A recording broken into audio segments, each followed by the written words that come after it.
So, just making sure this is all working. It's been a minute since I've streamed. We are here for Zero Loyalty Team Battle number 3, the draft first. Sorry about the wait. It was a struggle to find the 16th player, but that person is going to be me since we couldn't find anyone. Today we have 2 team captains of Samurai and Sevele, and my guest commentator Noguremi. How are you guys all doing?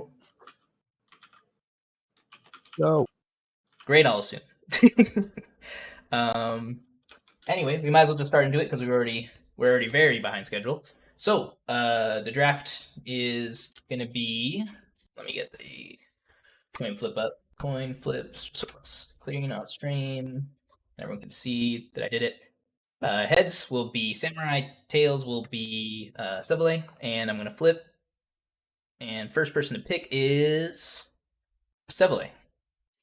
So, Sevele, you get 1 pick. You get your first pick. And, oh, sorry, I totally forgot. Let me bring up this. Got distracted doing this. Let me bring up the actual draft page. There you go. So those are the players that are available. Can you see everything? I think there's a bar over there. I just got rid of it. Don't worry. And I will take Mr. Christopher. Christopher, gotcha. I get him right over there. All right. And then that means, Samurai, you get 2 picks. Wants to play in chat. Okay, I will take Mario and Hilux. All right. And I'm going to go ahead and let Splice Helix take my spot because he wants to. That'll make it a lot easier for me. There we go. I think that's the second time he's done that, actually. Just swooped in the last second. Coming in clutch. There we go. And sorry, Samurai, you said who? Mario and Hilux. Mario and Hilux. Gotcha. All right. I'll let you guys just keep going, alternating back and forth. So who's next, Sevele? Mr. Luigi. Okay. Oh, the brothers have been split. Oops. There we go. And Hilux doing 90 things at once. There we go. All right. Next person You get 1 pick or 2 picks? You get 1 pick. We're just doing 1 pick each now.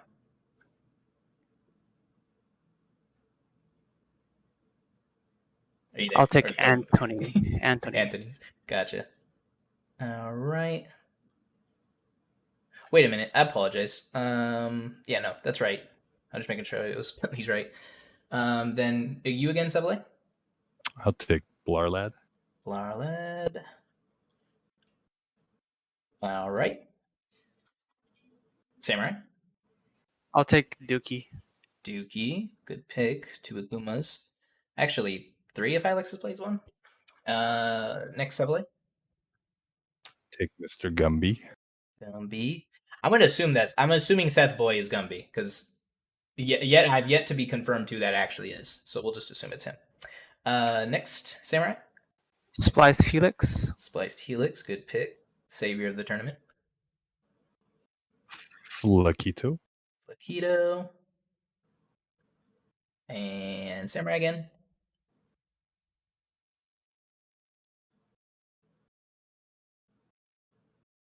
Oh shit, I've been meaning to play the music this whole time. Wait, you guys let Seth Boys happen again?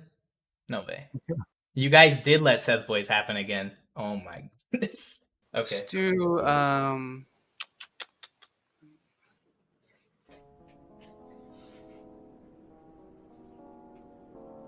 Is that Penguin Boy?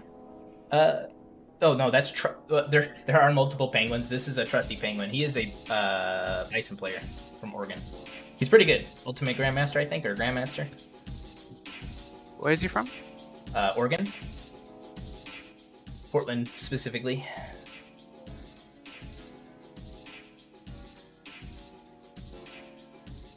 Pretty trusty penguin. All right, good pick. Take Mr. Shadokin. Shadokin. And last true pick, Mr. Mad Gear Gexy. One of the Abigails.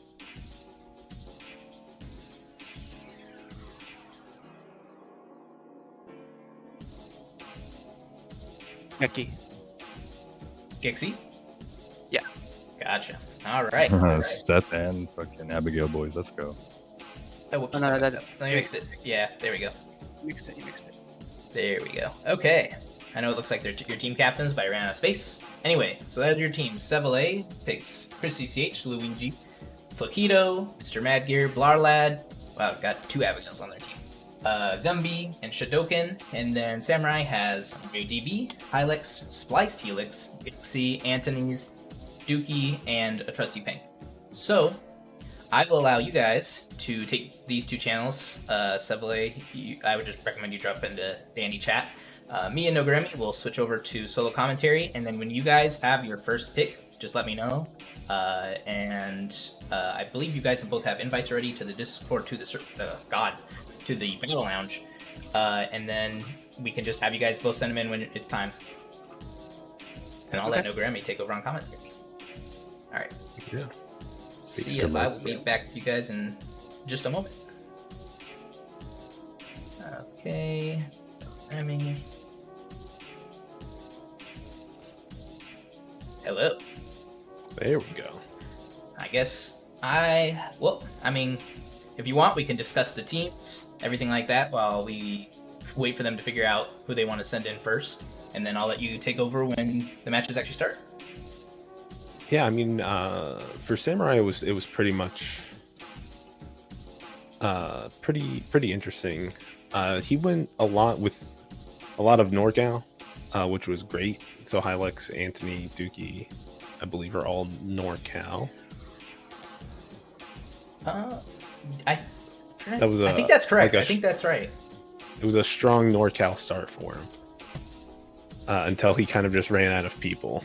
And yeah, he had then he just outside of Mario. Mario was the only other Mario and Splice were like the 2 picks where he was like, okay, cool, like I want these people. And then I feel like a Trusty Penguin and Gek were kind of like the last picks where he was just like kind of like running out of people. Although he didn't pick Shadoken, which I believe is also NorCal. I mean, well, let's see. I'm gonna be honest. I'm not too familiar with NorCal versus SoCal or who's who in that area, but I definitely think that Samurai definitely has. I mean, I'm surprised at some of these picks. Actually, no, wait. ZLTB did pick Chris CCH first. Never mind. I thought for sure Samurai would pick Chris personally.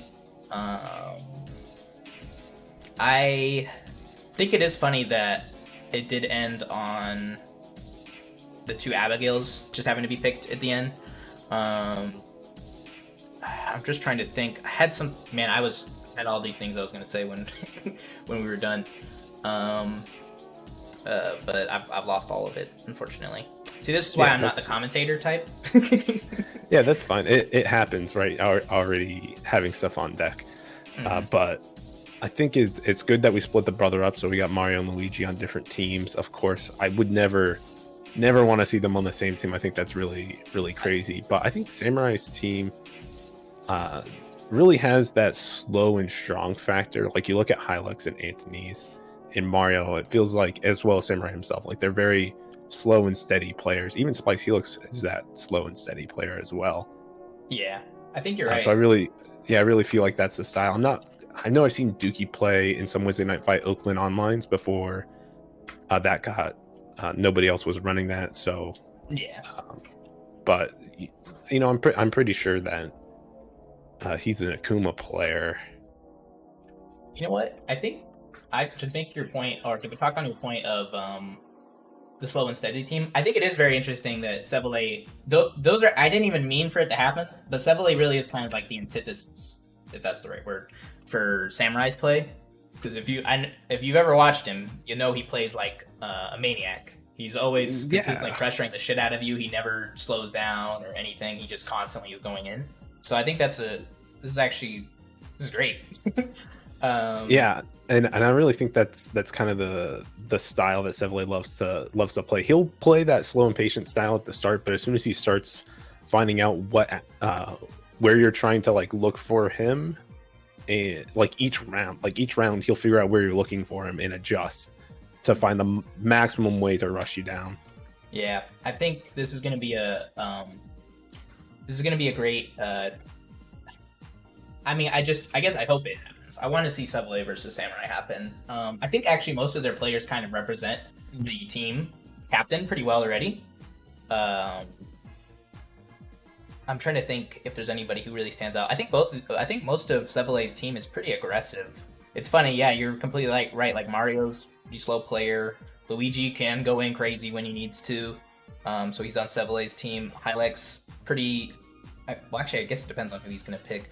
Because I know he's got a few characters. If he goes Sagat, obviously slow and steady character. Spliced Helix Guile, slow. Trusty Penguin, slow. Bison player. Anthony's might kind of break that mold here and get C, but otherwise, yeah, it's pretty good way to look at if maybe the play style of really aggressive, all that can beat out what's the word for it? A long game, a long slow game, even though it is first to one, which might lean in ZLTB's team's favor. And I mean, Anthony is definitely has that flip in him. Like he can play that slow and steady, or he can really start rushing you down. No, agree. Not quite as calculated as ZLT rushes down. Like ZLT, I feel is always on the money. Yeah, for sure. I mean, there's a reason he does as well as he does in most of the online brackets and all that he enters. And I think, well, back when we had offline events, I'm sure he was doing well then too. Yeah, absolutely. Top 3 a couple of times at Wednesday Night Fights, Oakland. But on ZLT's team, I really do like that the Seth boys are together. I feel like that really fits, ZLT's theme as well. Hitting Seth players just do whatever they want, pretty much. They want to dive kick you or axe kick you, they're going to go and axe kick you. It's just a question of how much. Yeah, once, how much twice. You let them get away with it, or well, to be honest, it's really hard to stop a Seth player from getting away with axe kicks. That tool is just ridiculously powerful. But yeah, especially if they constantly mix in their regular jumps as well. So absolutely. It can really start stacking up.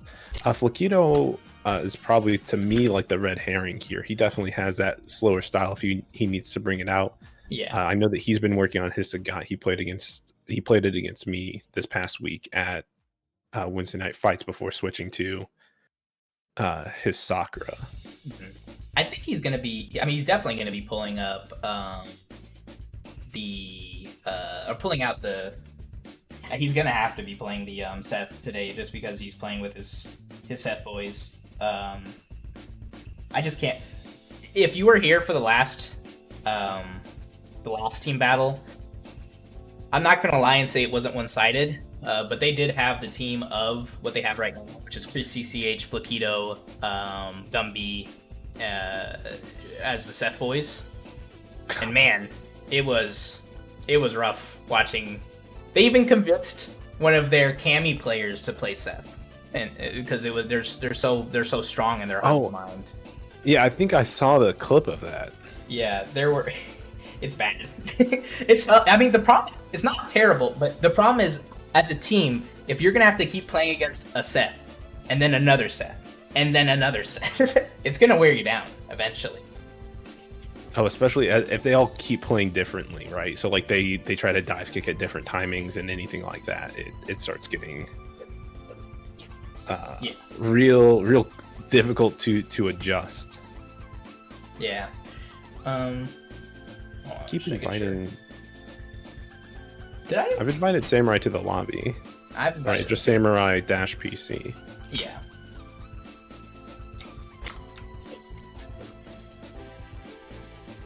Okay, I think we got both players. So, to save excitement, I will wait for them to join. But yeah, you have that's cool. That's good. So they're on their way. Samurai has to join the lobby. He can. I think it would help because whoever they want to send in next, they can just invite them. Or they can just keep DMing you. Yeah, I guess they could. I could do all the work. If I'm commentating, you know what? It's really not that bad. Okay, I think it's not. Okay. All right. Yeah, because I still get the surprise factor here, which is great. Yeah. Well, I guess the stream will know because I'm sending the invites. But I mean, if I had to guess, man, it's who tough to say who. Yeah, it's tough for me to say who's going to go first on each team. I don't know. I feel like Samurai doesn't quite know a Trusty Penguin, so we might send him in first just to see how he plays. We could do that. but again, like I'm not going to pretend like I'm in the minds of these team captains that probably know their players a little bit better than me. They've actually talked and discussed among their team as well to figure out, if somebody wanted to go first versus. Okay, hold on. I don't know who he means that to resend me, but I'm going to resend again. And Samurai. Oops, got the not just Samurai. Samurai dash PC. There we go. Let me actually just switch it right over. There we go.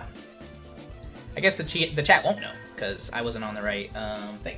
There we go. Alright, Samurai PC is in here, but there we go. We got Samurai PC, we got Seville, we got both team captains. Don't like that I'm seeing Seville at 2 bars, but I am in Washington, and I'm not playing, so it shouldn't matter to me, but it's a bad sign of what's ahead. Alright, I'll go ahead and let you take over from here. I think we're pretty much set. Yeah, so that's fine. I pretty much will wing it from pretty much about This is the least professional stream in the entire universe. Say whatever you want. That's not true. Have you seen RSF West Coast? It's True. I'm on that one too, and it's definitely not professional. Have you seen RSF East Coast as well? I mean, oh yeah, that one's. I was on that one for a year, so that one is a little bit unprofessional, but it's not necessarily an issue. So we have our first player in the lobby coming from Seville's team. It's Shadokin. And I don't know if Samurai himself is going to play for his team or if he's inviting somebody.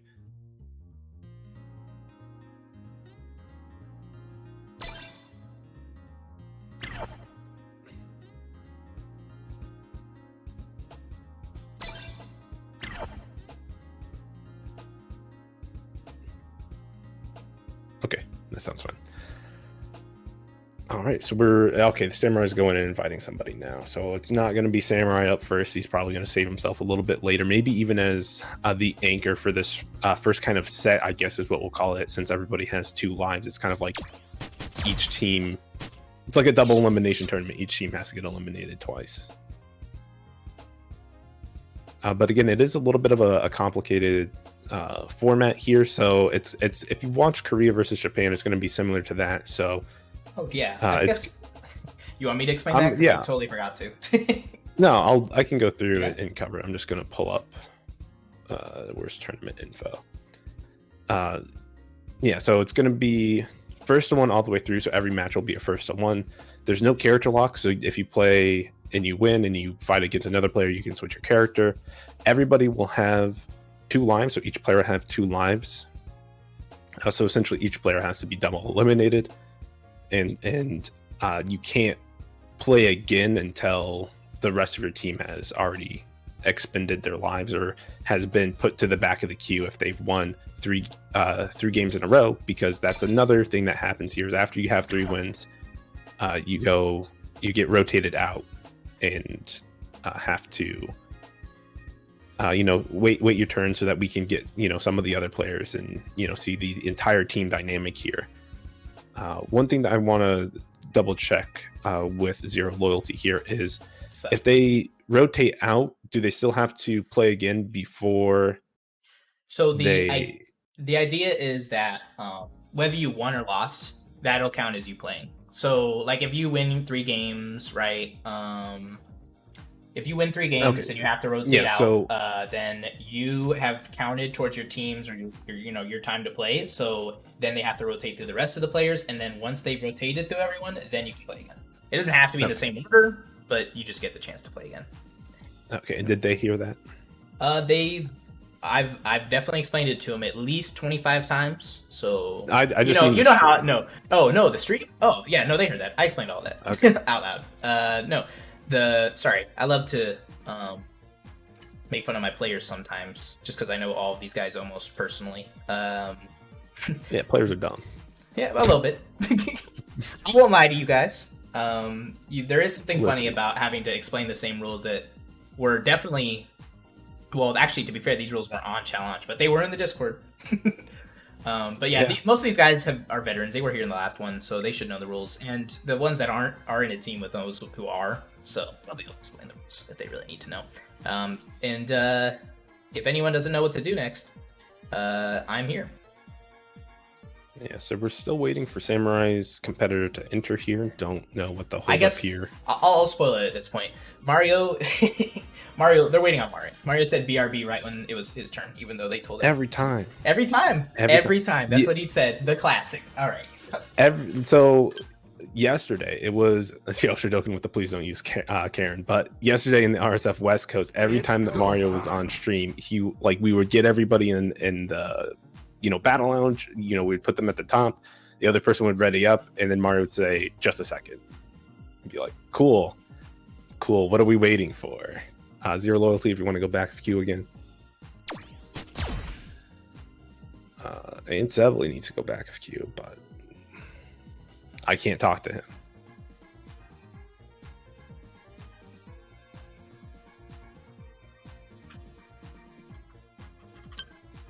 It's 8v8, 6, so they'll have 7 teammates.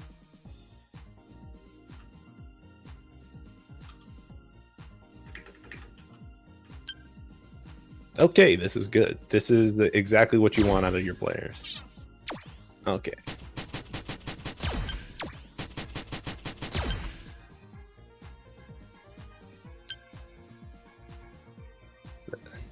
If we spam in chat enough, eventually he'll understand that he needs to move. All right, but this is going to be our first match. We have Shodoken from Team SFV going up against Mario DB from Team Samurai. I wonder if Samurai is just going to go in the order that he picked people on his team. Mario was the first person that he picked, so that'll be pretty interesting. But also the character that Mario is going to go with. We know that he has a Seth, albeit a weaker Seth, weakening the whole Seth Boys theme of Team Sevele, but he also has Karen, who is his powerhouse, right? He's definitely bringing the money in with Karen. And Shodoken, I believe, mostly plays Zeku, has an Akuma if he really wants to bring it out, but Zeku is definitely by far his favorite character, and he's known for the Shodoken Wake Up, which is that night, or even Shodoken Reversal, which just a young Zeku crouch medium punch. So that'll definitely be interesting. Dookie saying the stream is stuttering. Interesting. I'll tell you what's taking forever. These people picking their characters. Spectating has been halted. Oh no.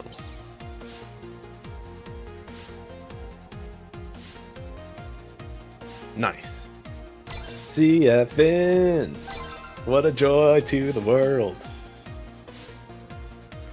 Such a great system that'll never fail. I'm sure that's exactly what they thought when they developed it.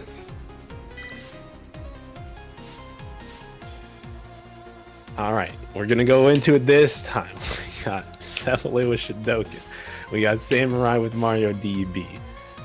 As far as the Zeku Karen matchup, I actually haven't seen it that much. Both these characters can be really dominant in neutral. They both have really strong medium buttons. Well, young Zeku has strong medium buttons. Older Zeku has, I believe, stronger lights and heavies, but it really goes back and forth. Both forms of Zeku are pretty balanced. But we're getting into it. Of course, Mario wearing his classic orange color. He does not usually wear red. And Shodoken going with this old Zeku start. Second the dash, I really like that one, but just keeping the space here with these grams, right? Just making sure that Mario doesn't have a free way in. The big crush here, that's going to be the start. Missed the Oki situation, but just double grab. Whiff grab, by the way, it's +5 in people's faces. They just take time to react. Well, and just lets them jump out, opting just to side swap, take the trip guard punish, although it air reset him. And Shodoken switching to Young, not really working out better. He's starting to feel the need to approach and be aggressive here. There's the slide into activation. But again, Mario just not biting, really just staying patient in those ranges where he can get hit. And then just backing off into neutral. Shodoken really feeling the pressure to go in again, right? Mario with a perfect response to the demon flip, Bushin flip. Again, Shinoken just spinning that V-trigger, not able to find the hit, but gets a counter hit there. Nice confirm, pushing to the corner, tying up the life lead, but Mario's going to find his hit and spin all of the meter here.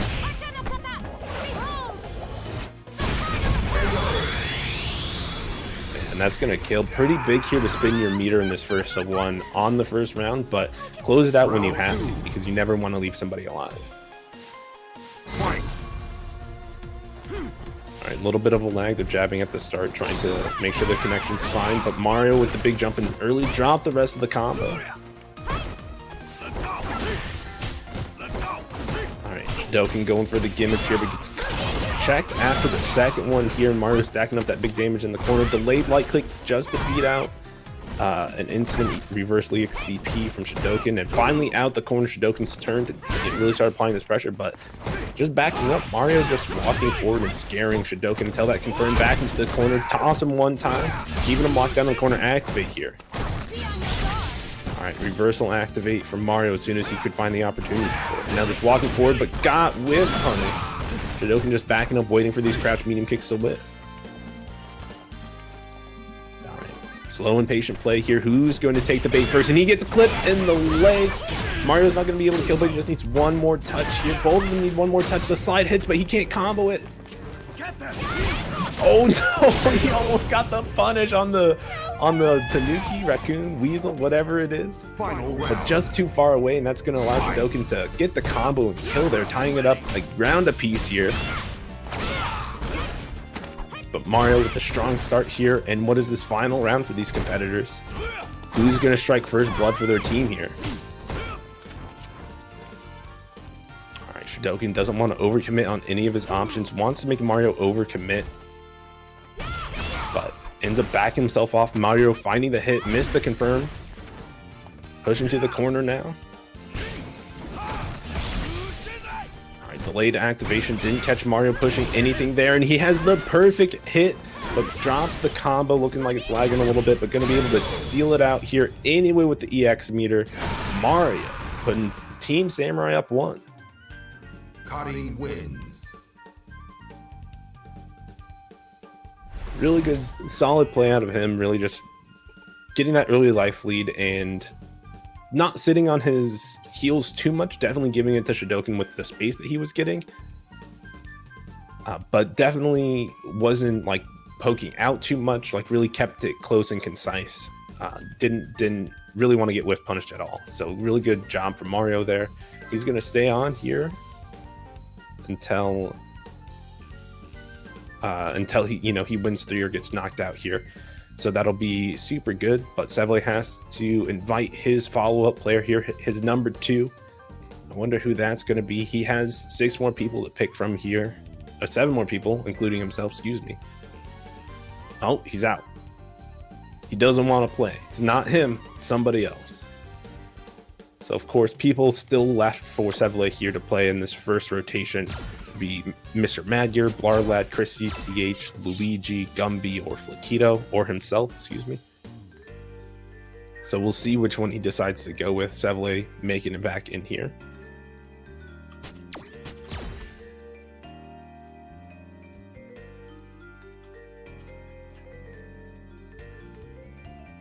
But we'll see. Mario, of course, was looking pretty clean there, although it did look like the connection was a little bit rough. Seville showing that he's not going to be the next one fighting, so we'll just wait for the next person to join in.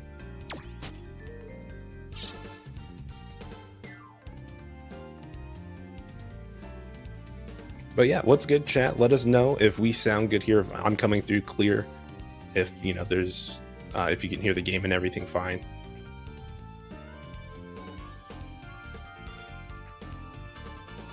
Other than that, the best part is waiting in between the matches. Hell yeah. It gives us all the time to talk about. Did you know that this is my 3rd West Coast tournament that I have commentated in 3 days? Fun facts about me. I like to commentate a lot.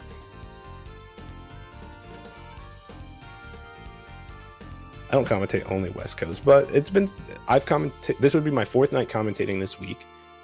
And it's my 3rd West Coast. I commentated the RSF Royal Rumble on Monday, which was East Coast and round robin winners throughout all of the years. So we had a lot of great competitors come in for that. Thursday, I commentated Digital District Rumble, which is Kamikaze Warriors' new monthly that he's doing for money with connection requirements and everything like that, which Luigi actually took. He took home probably about $50, maybe a little bit more than that. So Luigi was definitely looking solid here. But we got Balara Lad on deck here. So let's get that going. I need everybody to go back around the horn. So we're seeing the first of all of the Abigails coming out here. We got Blarlad on Team Sevele. Sevele also has Mr. Madgear here, and then Samurai has Gek waiting in the wings as well on his team, for all of the Abigails that we have. Just the tip of the Abigails, not even to mention all the Seths that we could possibly have. We'll see if Mario is ready to continue playing, or if he needed another second, like he tends to do. Don't send him to back of queue. Larlad, you ass. You can just push start again and not send them to back of queue, and then we don't all have to go back of queue again. Maybe he just really wanted P1 side.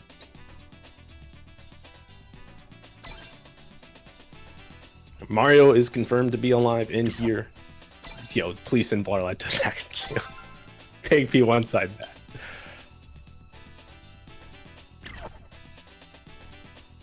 All right, getting into it here. Abigail versus what could be Karen or Seth.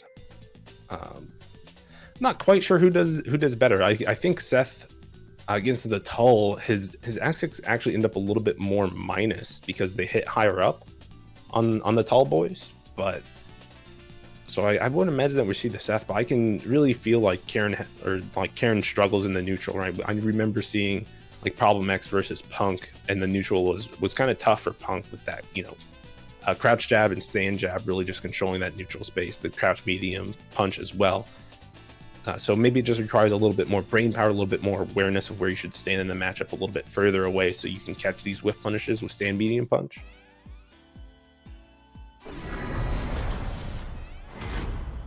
But we'll see. Yeah, it is going to be Karen going with the sport this time. Did a little bit of jockeying here. Round one. Fight. And of course, Barlad always bringing out that Abigail with the green here. No anti-air. Of course, Karen doesn't have the best in the biz, so usually without meter, you can just opt to hold things here, but letting the flip rock can definitely interrupt those. Nice confirmed, too. Mario always has those low medium kicks on deck.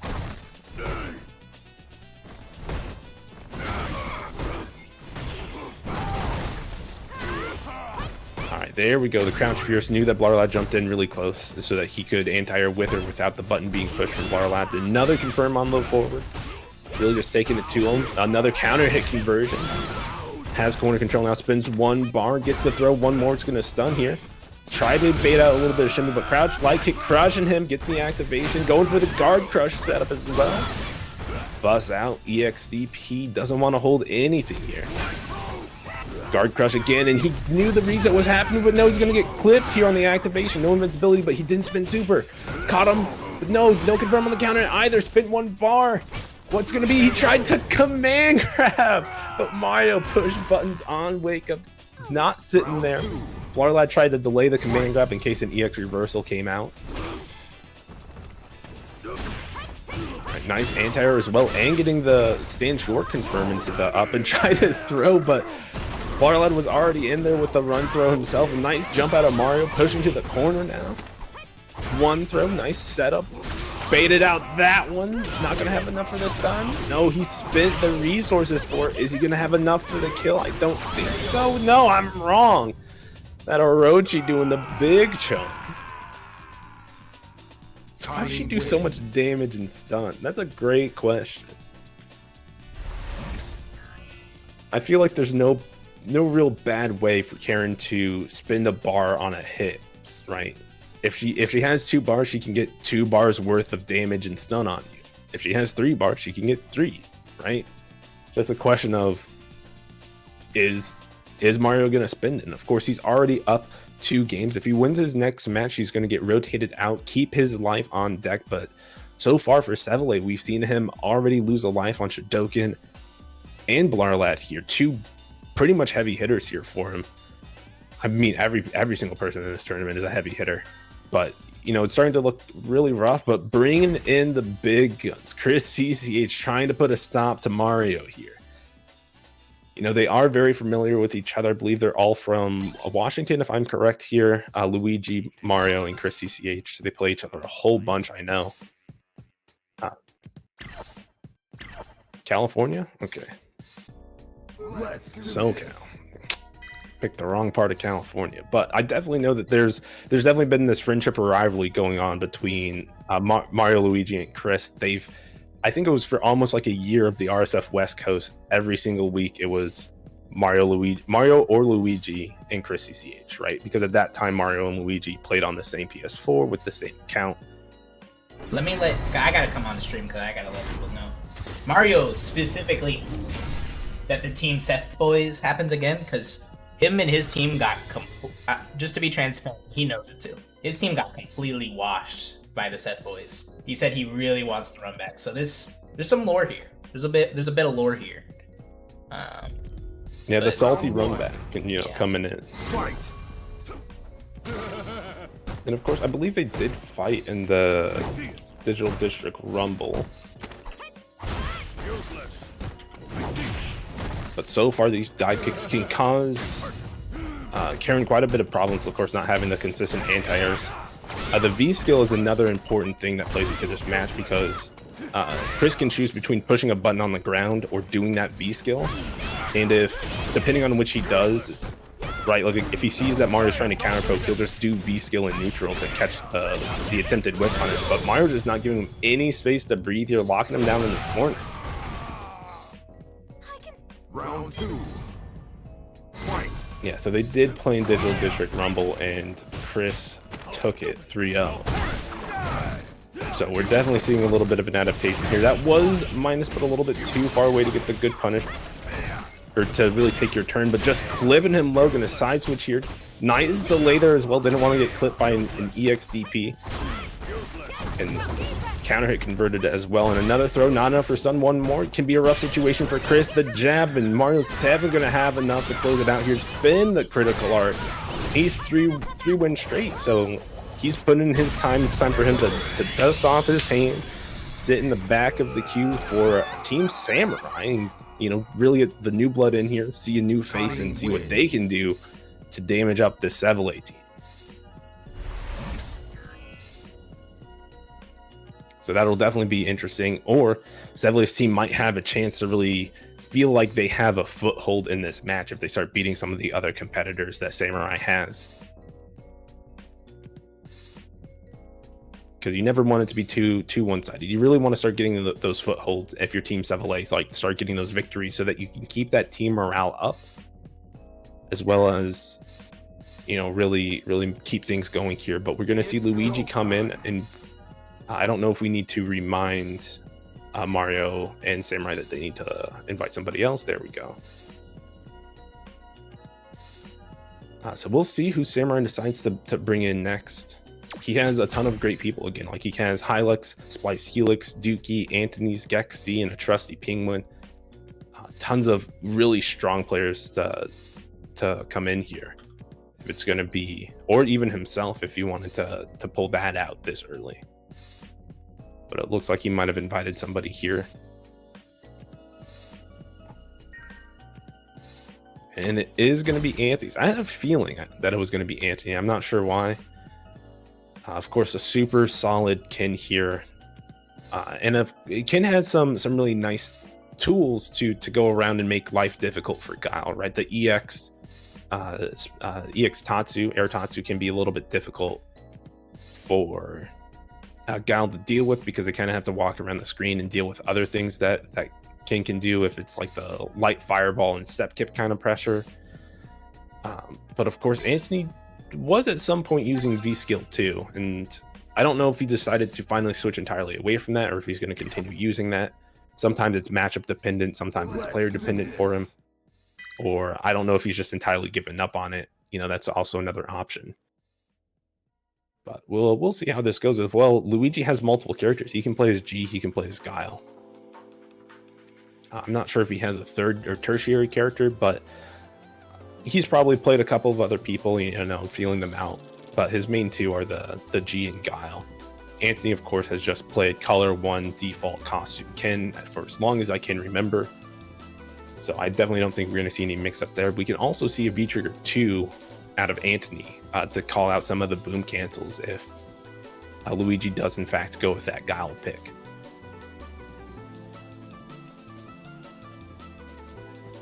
So we're just waiting to see. Players really waiting out this load time screen. I wonder if we're going to get spectated halting again. Nope, we're going into it. They finally picked everything. Who's it gonna be? We got Ken, and it is the Guile from Luigi. He's not feeling the G currently. Pretty much knew the matchup he was going into here. So it's not too surprising. Fight. Alright, and it is the V-Skill 2 from Anthony. And rocking V-Trigger 1. Of course, V-Skill and V-Trigger 1 for Luigi here. I don't think, you can never go bad with pretty much any of Guile's V-Trigger or V-Skills. But really starting this slow Guile play, nice jump over the Fireball and the sweet follow-up max range. He's really starting his pressure here, really locking down Anthony, pushing him to the corner, not giving him any opportunities to really open here. Anthony just, maybe it's the online, but logging into so many Fireballs. Anthony finally in a good range, and you can see that Luigi just stops throwing fireballs. But the anti-air whiff, you see that EX dive kick was what I was talking about there from Anthony. Can really mess up the anti-air timing for Guile. Guiles have to commit pretty early on the option that they're going to go with or have down charge. But again, Anthony not able to get any foothold in the match. Luigi just keeping the boom game solid. Looking like he might do what Mario was doing to Team ZLTB back to Team Samurai here. The excellent whiff punish on the Guile. High kick has corner control, and this is really where we can see Anthony get some work going here. Counter hit, no confirm. Tried to take throw, but not going to be able to get it. Oh, cross cut, of course. Anthony well known for those. No punish on the back dash. He was already jumping there. I think could have come down to punish, but really just pressuring Luigi here, force him to activate here. Unfortunately, it was on hit for Anthony here, but miss on the combo. But Luigi not giving up. He's giving it his all here.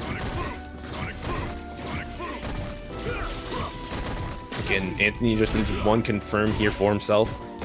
Didn't confirm the low forward. That's going to be a rough situation. But spinning the bar just to get something on the board here. Always spin the round to get something. So now it's going to be a round apiece here, final round for this set. Again, that EX dive kick, no real bite there on the reset, but nice punish, -4. Or maybe just caught Anthony walking back. I think the uncharged flip is -2. So, oh my goodness, Anthony threw so early there, and not even going to take the crush counter, but still going to find the stun. Yeah, too far, and he went for the reset again and caught Anthony teching. Oh my goodness, Luigi was in his brain. Said, don't delay tech, I got you, boy.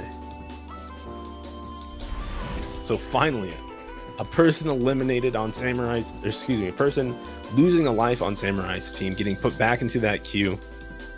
So we'll see how many bodies Luigi can stack up here. If he's going to pull the same thing that his brother was doing and win 3 straight, then get put back into the queue regardless.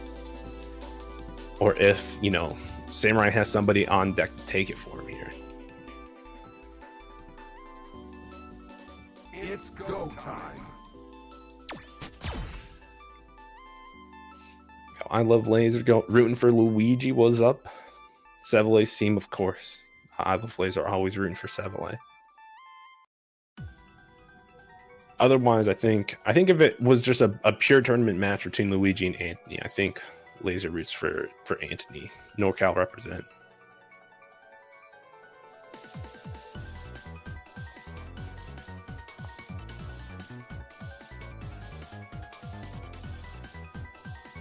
All right, just waiting for Samurai's person to get in here, or maybe they're still discussing on who's gonna, come in here.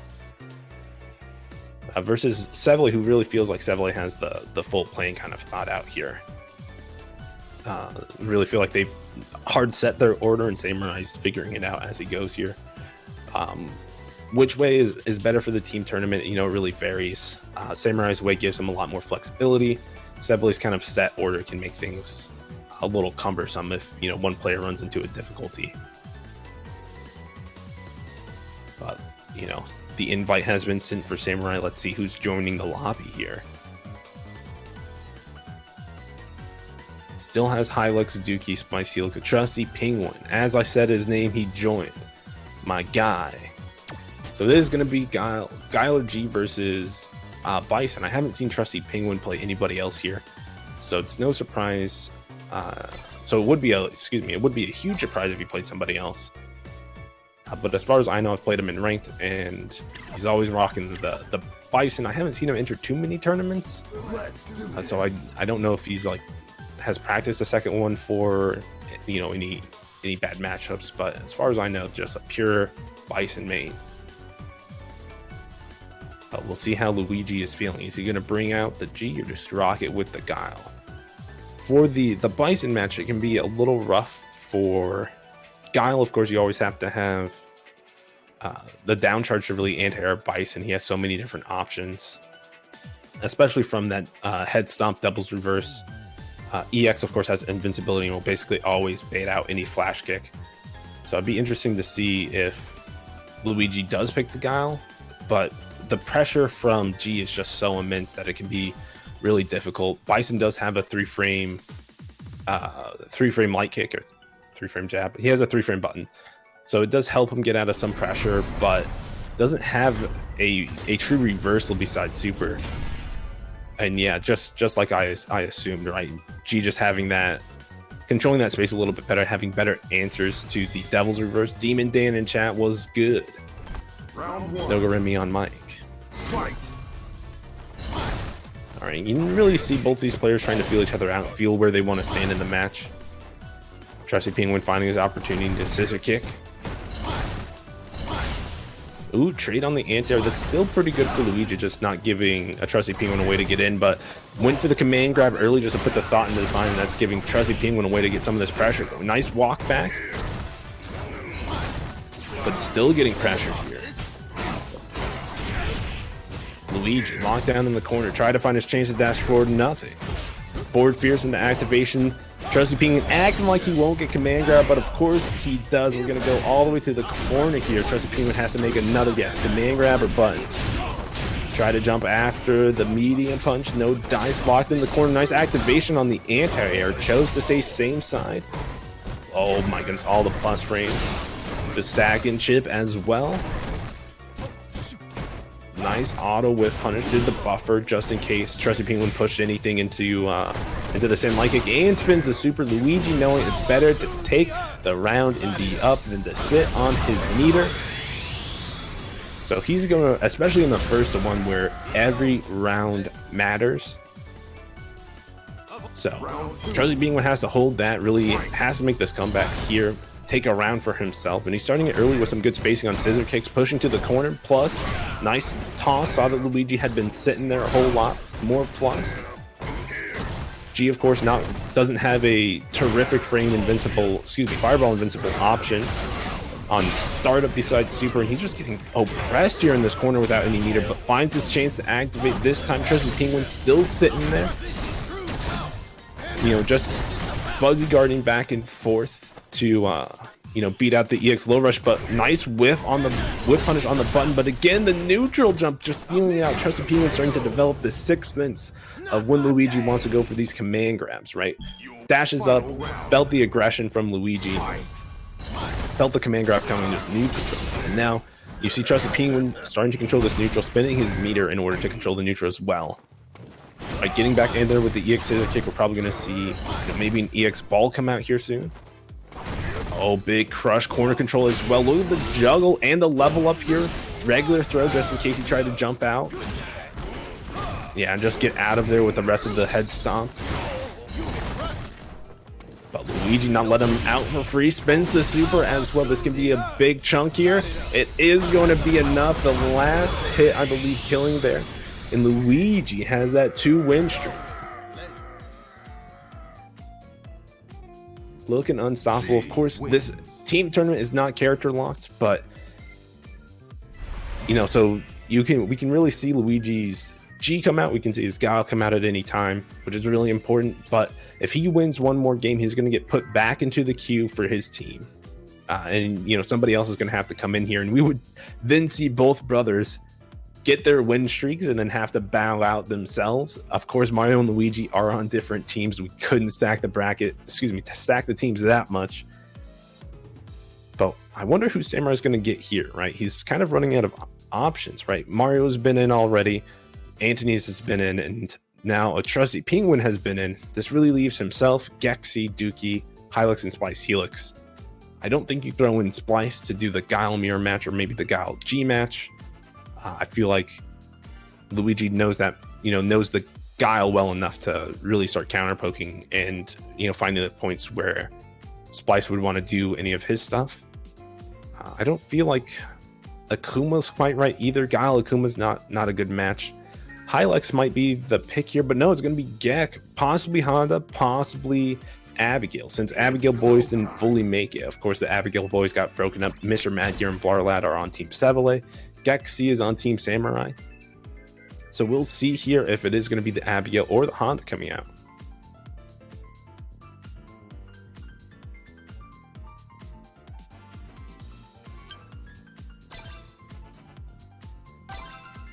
All right, getting into it here. Of course, depending on which character is picked on Gek's side, we could see, you know, the Guile or the G from Luigi. Again, no character lock.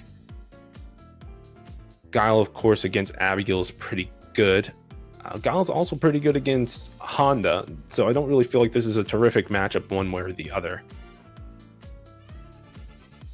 Guile pretty much beats both options, and of course, if Luigi feels uncomfortable playing Guile in either match, he has the G.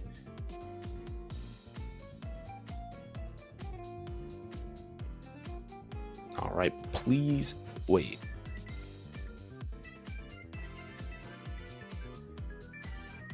Yo, you guys spamming an emote with sunglasses? You guys should subscribe to me and spam my face, but with sunglasses on.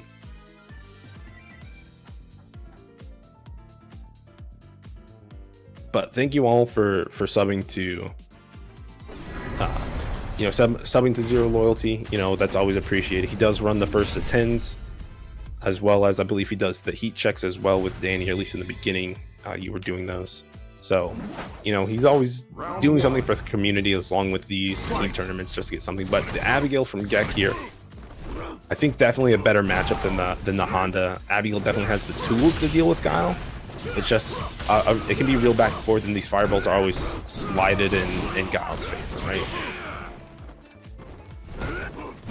Luigi looking for these jumps, but Gek just approaching on the ground here. But Luigi finding his opportunity just to jump out of the corner, uncontested for the most part here. Now can start his own pressure, but backing up, doesn't want to get put into the corner himself. Doesn't want to make any bad decisions that cost him any life, right? So once Abigail starts getting knockdowns against you, then he can really start steamrolling you if you don't understand the options that he has there. Getting clipped low, trying to maybe get away from the command grab, gonna absorb that with the run. Luigi looking like he could be in trouble here. Never mind, big EX flash kick did the math, found that 1 + 1 = flash kick, another one. Get out of my skies, they are protected. Gonna spin the armor, nice jump forward to avoid it as well. But Gek running low on life, not gonna be able to absorb too many fireballs, building meter after, you know, canceling projectiles here. Oh, let go of the V trigger a little bit too early, so he didn't absorb the fireball hit. And Luigi just relentless here, knows that anything's gonna kill for himself, just blocking it out. And taking round number 1 pretty convincingly here. There was some moments where, you know, Luigi lost big chunks of his life, but towards the end of that round, we really cleared that. Once Abigail's on no life, the match is pretty much jump back and be able to whip punish with the sweep on the throw attempt, but no bite on these upside down kicks. And Luigi just staying super patient here until he found his opportunity to jab at the boom, building the space. Right, Gek looking like he's getting frustrated, trying to dash forward here, trying to do anything to get this activation, but there it is. EX Abby punch is going to go for the big charge up unblockable, but Luigi stayed grounded, and then he just goes for the Hail Mary. EX flash kick, beat out Gek's command grab, and just double backface to close it out. He doesn't even need the booms anymore. Guile wins. Guile wins. And that means 3 straight games for Luigi. He's going to go back of Q for his team with his life intact, his 2 lives intact, excuse me. And we're going to get somebody new for both teams here. Samurai, of course, only has 4 players left in his first round of of availability, right? It's going to be himself, Hylux, Dookie, and Spice Helix. SFV, I believe, is also in a similar situation where, we've already seen Chris, Luigi, Doken, and Blarlad, so he has to either put himself, Mr. Madgear, Gumby, or Flaquito in. Of course, we could see the Seth boys. Gumby and Flaquito both have a Seth, so it'd be interesting to see them in. Or we can continue the Abigail train with Mr. Madgear, which would be pretty hype as well. For Samurai's team, we have some overlap. Hylux can play Karen, Akuma, a couple other characters as well. Dookie, I believe, just playing that Akuma. Splice playing Guile, and then Samurai, of course, also playing Akuma. So a lot of overlap on Akuma if necessary. It is going to be Hylux coming in here for Team Samurai. And it is going to be not Gumby, but Jot, I forgot how to say his name. Jot, J-O-T, Nerve Vega coming in. They are Gumby. Oh my goodness. Oh my goodness. Pick a name. My guy.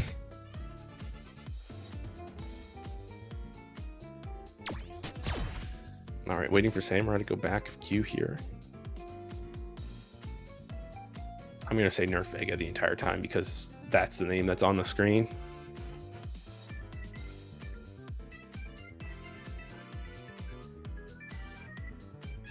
All right, just waiting.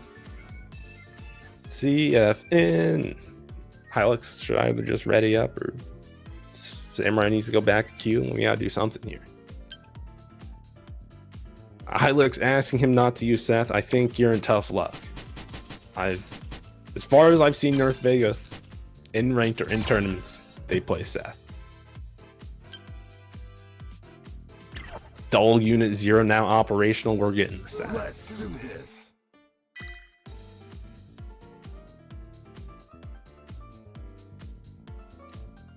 All right here, but it's also a mix-up on who Hylux is going to play. Of course, Kareen and Akuma, as well as any other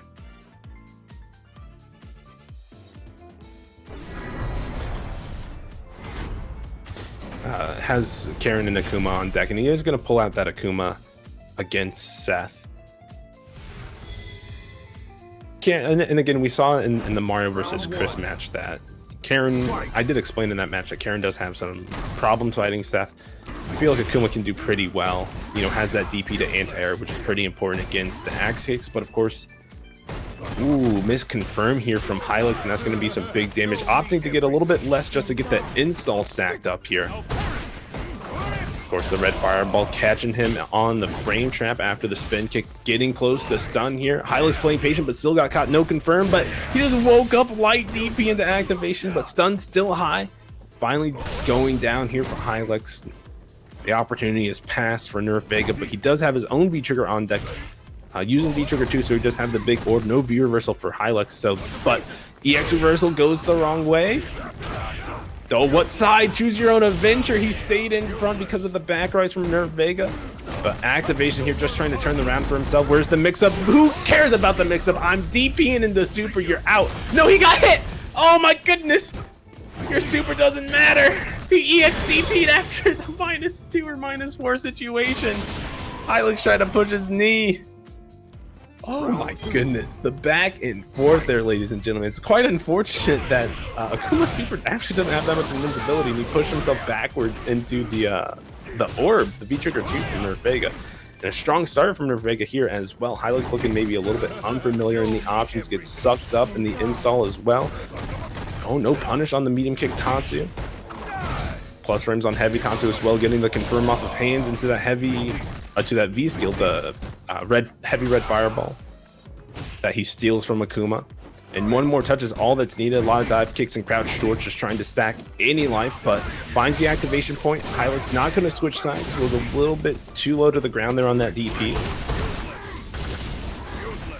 All right, trying to get something started. Catches, went to the other side, put himself into the corner. Nerf Vega's going to get away here, just building any space that he can. Hylix trying to track him down, but no, the crowd short going to do it. Nerf Vega's going to stay in, starting his streak. One body on the floor, Hylix. Team Samurai finally down in the set.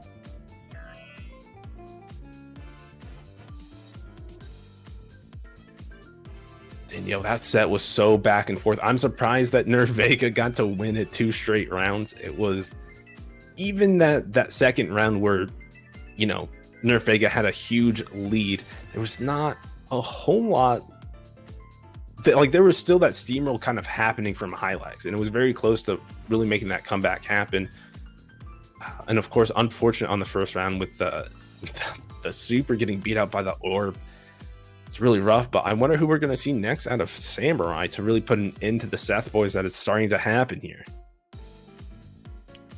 Only so many options. I don't think you throw in Splice Helix here. I'm not sure how Dookie feels in the Seth matchup. I feel like Samurai puts himself in here. It's go time. That's my read. We'll see if I'm right. Oh, Samurai inviting somebody. Of course, he did discuss it out with his team here, trying to figure out who's going to be the next one going. So it's confirmed to not be Samurai unless he's trying to really play the mind games here. So it's going to be either Dookie or Splice Helix. Yeah, Dookie. I really feel like you don't throw Guile up against Seth. All that mobility for Seth can be really difficult to deal with, and you really want somebody equally as mobile like Akuma. Right, equally low life, equally high damage, right? High risk, high reward on both of these guys. So we'll see who's able to come out. We already saw one victory against an Akuma coming from Gumby, Jot, Nerf Vega, whatever name he's going by this week.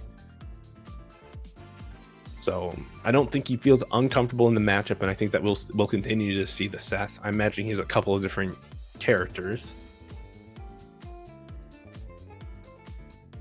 Dookie, I'm not sure about his multiple characters. I'm pretty sure I've only seen his Akuma. So it'll be interesting to see that to continue rocking here. See how his Akuma differs from Hylix's, what options he chooses. Of course, I think he's played Akuma a bit longer than Hylix has. I think Hylix mostly started switching to Akuma this year. Other than that, I've pretty much seen him always play Karen. Fight.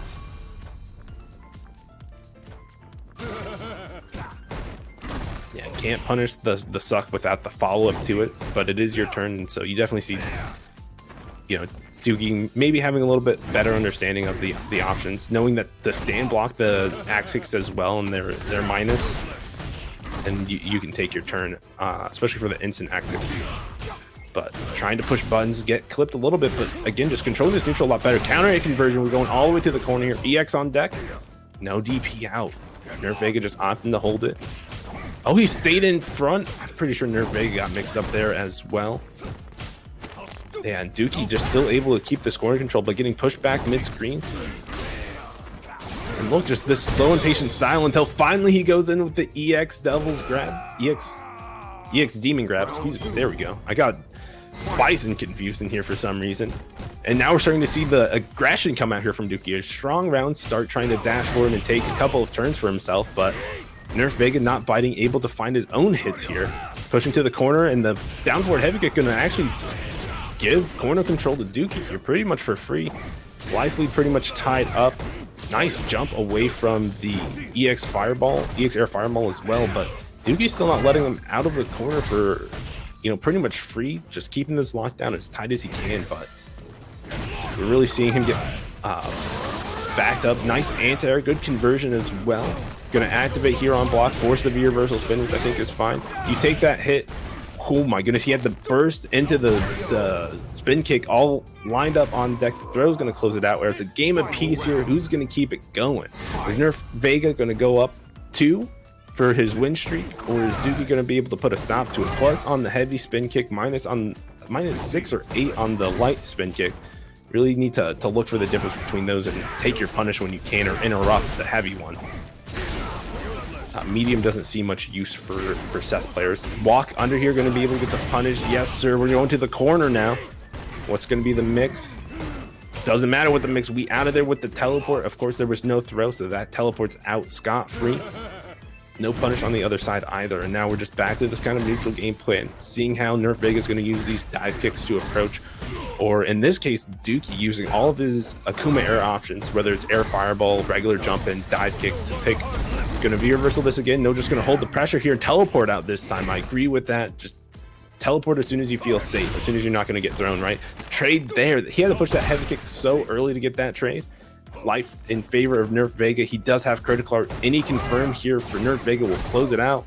Out the corner with the EX Demon Flip. I agree for Dookie. Just have that screen space behind you.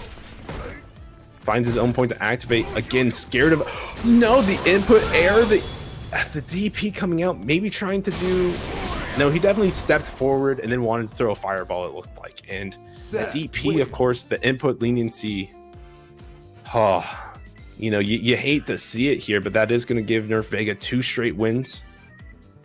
Really putting Samurai's team up against the wall here. Only 2 available people left to play. Samurai himself or Splice Helix. The way that Nerf Vega has been playing, he's been doing such a good job of adapting. I really feel like Samurai has to throw himself in here. I'm not sure if Splice Helix could be able to handle this. Seth is a very volatile character and takes a lot to control. Nerf Vega, of course, I've played him a couple times in the Guile matchup, and it's definitely a slugfest. And Seth, when it comes to slugging, is bar none the best. Able to really use that walk speed and axe kick and regular jump all together, as well as dash to take his turns and steal additional turns, push you to a corner, make all the good things happen for himself. So I'm not sure Guile with Splice Helix would be the best option. Just matchup wise, of course, Splice can always step in and talk to his team captain and be like, no, I feel confident in the Seth matchup, let me play. And, you know, overrule my kind of thinking here, but we'll just have to wait and see. Sevely sitting there, hasn't gone back of Q yet. Maybe just making us think for a second, but we haven't seen Samurai attempt to invite anybody. I'm pretty sure he's going to play himself here. Oh, am I wrong? Is he going to hold down the anchor position on his team, invite somebody else in here, see if they can do anything?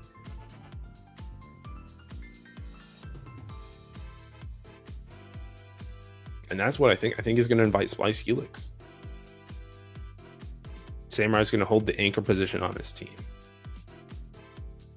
And of course, if Nerf Vega wins again, Samurai won't have to fight Nerf Vega. He'll have to fight somebody else from Sevele's side, whether it's Mr. Mad Gear, Sevele himself, or Flaquito. And so again, Splice Helix coming in here. Be really interesting. It can be very difficult for Guile in this matchup. You really have to. You can't sit. It's similar to the Kin matchup where you can't sit and crouch for a super long amount of time. Otherwise, you just end up giving stage control and spacing control over to your opponent. But at the same time, you kind of need that down charge to get to really consistently anti-Air Vega. Excuse me, Seth. Nerf Vega's Seth. Who? Putting a character name in your name is always going to make me say the character name. It's a 10-0 matchup. I'll do it eventually. All right, but going into it, yeah, I can't imagine either one of these players picking somebody else, another character.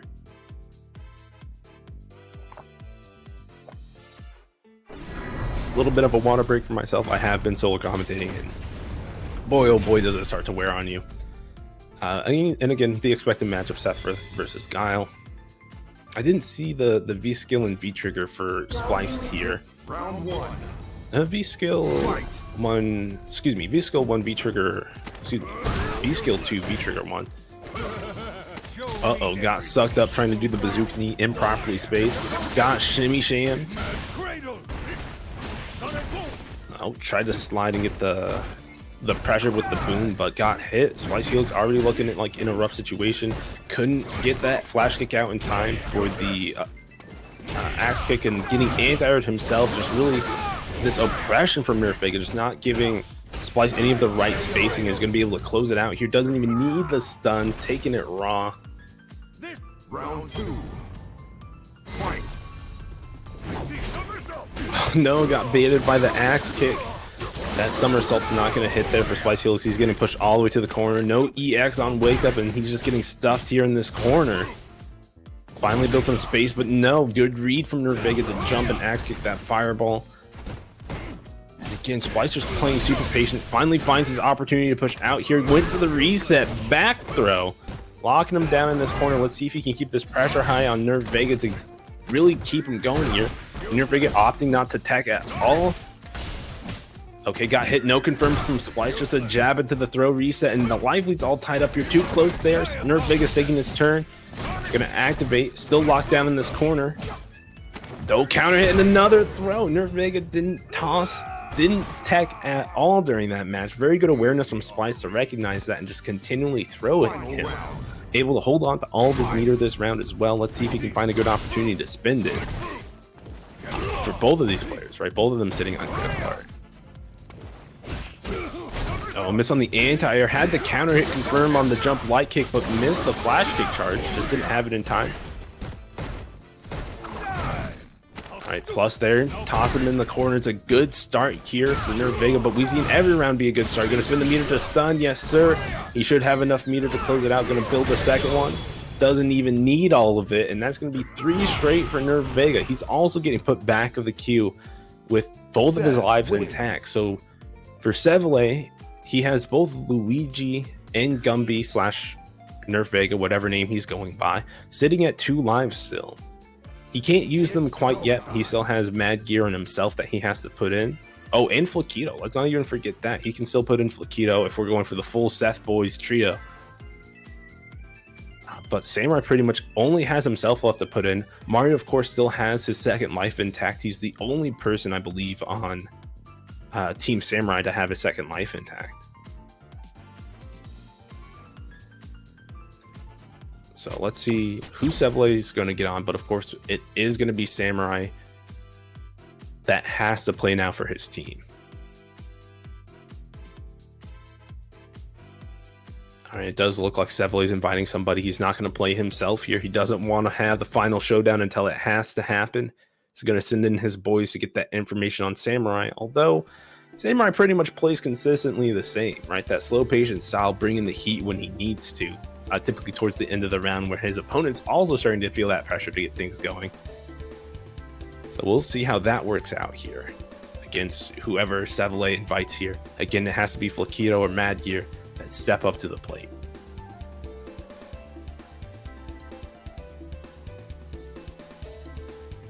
Wonder if we're going to see another one of the Abby boys. That'd be terrific. Who's it going to be? Coming down to the wire. We're going to see an Abigail, a Seth, up against Samurai's Akuma. We're waiting for them to join the lobby. Any day now, it'll come up. Chat, how we feeling tonight? Can you feel the heat? Who do you think is going to take it, right? We got Team Sevele and Team Samurai. I know I Love Lasers is going to always root for Sevele. It's go time. Gexy feeling a little bit worried, not like this. Karoshi should be Flaquito.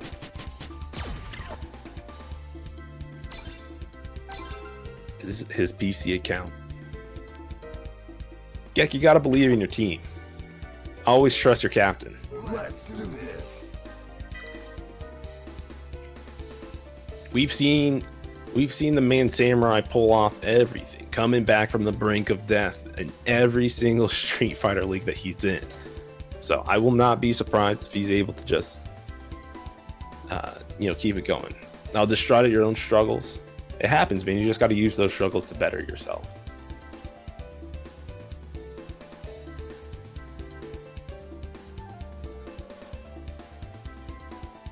Alright, getting into it. We're going to have Akuma out of Samurai, or the Ryu, but I'm pretty sure the Akuma. And of course the Seth out of Flaquito. The Seth boys in full effect here.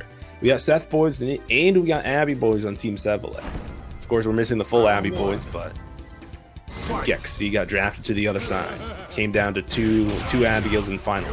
But strong start here from Samurai. He's showing all the Akumas on his team how to get this match done. Hit your hit confirms. Don't get baited to anything that Seth is going to do. Win match, easy. Alright, choosing to back up and really play his spacing instead of Seth. A lot of neutral jumps and beat out spin kicks, or, oh my goodness, big EX reversal. He did the math. Knew that Flaquito wanted to continue to push here, but finally getting the suck up. That's going to be the heavy red fireball that Flaquito is now going to have on deck. Oh, missed the parry. The dive kick, of course, axe kick not coming out from Flaquito here. Samurai already had his action line up on deck, didn't expect the missed input.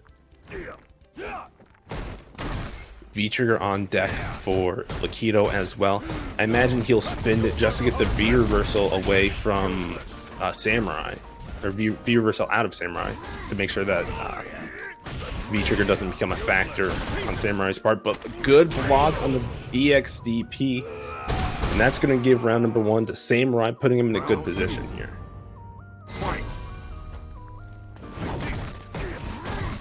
All right. Flaquito starting with a little bit more aggression here, but just met with Samurai's stalwart defense, keeping it solid. Another throw. And knew that Flaquito didn't want to get triple thrown. So he caught him with the counter hit, gonna spin it all for the kill. Samurai stacking his first win on the board. Let's see if he's gonna go 3 straight. Akuma wins. Of course, Sevilla can put himself or Mr. Madgear in at this point.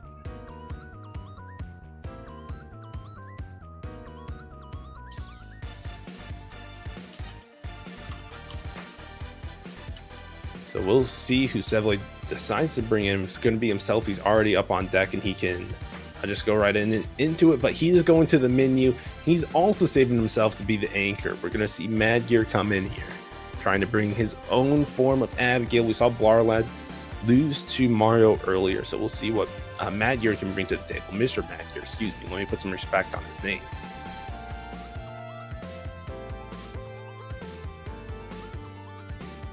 But so far, it's been an awesome tournament, a real back and forth where it feels like each team has like their extra heavy hitters that just come in, sweep 3 straight, go back out, and then like the other team throws in their heavy hitter, sweeps 3 straight, goes in the back, and then like another heavy hitter comes in for the other team. But I think the real jawbreaker, the real combo breaker here of the back and forth is going to be Sevilla when he steps into the ring.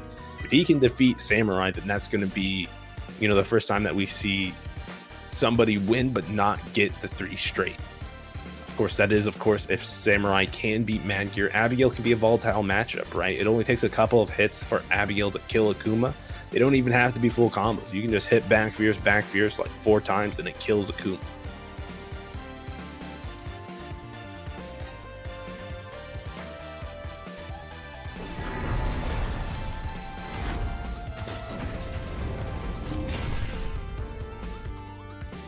But again, Samurai's no slouch. She's played this match plenty of times, whether it be in Wednesday night fights or even at offline tournaments, maybe even fighting the Cool Kid. So we'll see. But a big jump, nice start here for Madgear. Stack that damage early, really, possibly forcing Samurai to come to him, and we see these jump air fireballs coming out, which we didn't see it pretty much at all during Samurai's other match against Nerf Vega or Flaquito. Excuse me, he's only played Flaquito. He hasn't played Nerf Vega.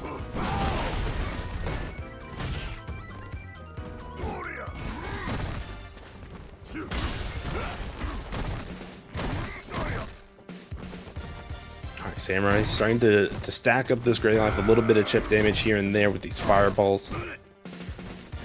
I wouldn't say overcommitting on any of the options, really doing a good job of staying out of Mr. Madgear's ranges and punishing him for any, unauthorized approach.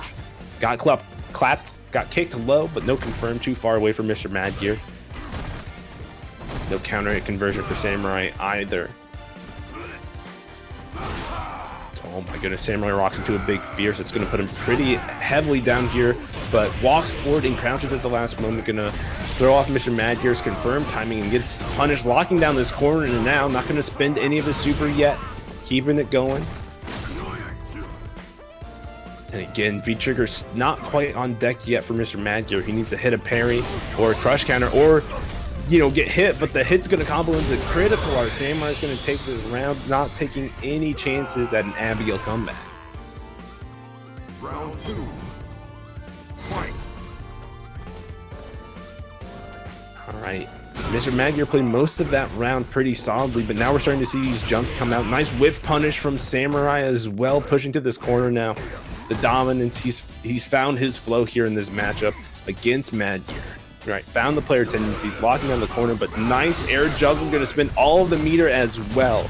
Do not be cheap. He's trying to make sure that he can get at least a round on the board, but Samurai's now sitting closer to his V-Trigger. He hasn't now that backdash, allowing him to pretty much get it scot-free without having to take any big damage. Nice anti-air. Samurai waiting to activate until he has to. There it is. Jump back, keeping the patience, forcing Samurai to play really slow here. Samurai not afraid to do that. Nice DP as well, calling out Mr. Mad Gear's approaches. It's what he needs. Demon Flip Palm, next one's probably going to be a Demon Flip Throw, but he might not even need it. Juggle the DP, spins the critical card, it's not going to kill. He needs one more touch.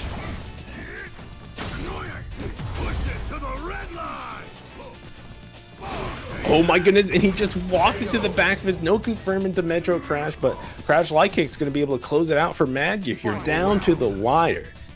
Will Mad Gear be able to defeat Samurai and really throw the wrench in the plane?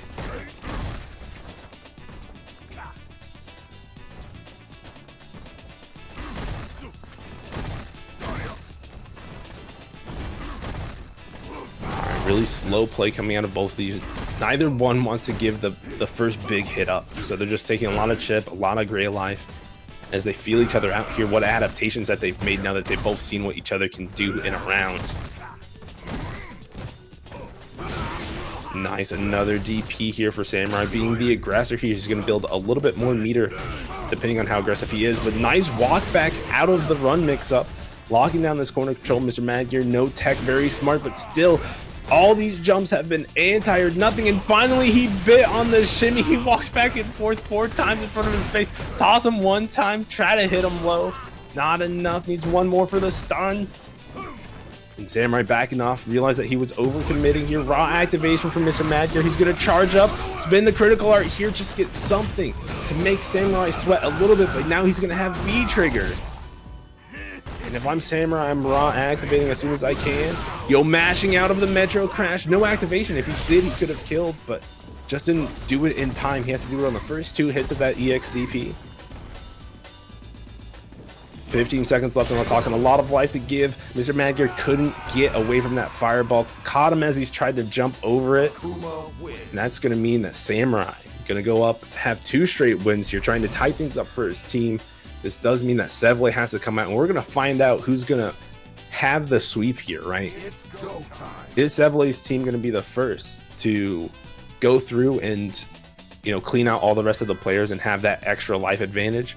Or will it be Samurai that defeats Sevle and be, you know, his person on his team to have the, you know, the second person on his team to have 2 lives remaining?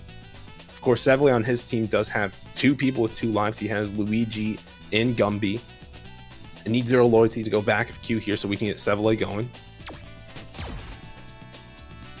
Thank you, sir. And these 2 players, my goodness, they go back and forth. When Wednesday Night Fight Oakland Online was happening, it was a slugfest once Mikey started entering. Once Samurai started entering, oh boy, it was so many times either like LPN and Sevle, LPN and Samurai, Sevle and Samurai. It was all over the place with those 3 players. And of course, it was a back and forth on who won every time. Last I knew, Sevle was up, but I'm sure that they've played a whole bunch in the meantime that I haven't even seen and haven't kept up with. Can only be so informed, people. It is going to be Lucia from Sevle. I don't think he's going to bring out his Nakali. He feels totally comfortable with it at this point, having played Lucia since her launch. And then, of course, Samurai has been rocking Akuma ever since Ryu has pretty much gone into the ground.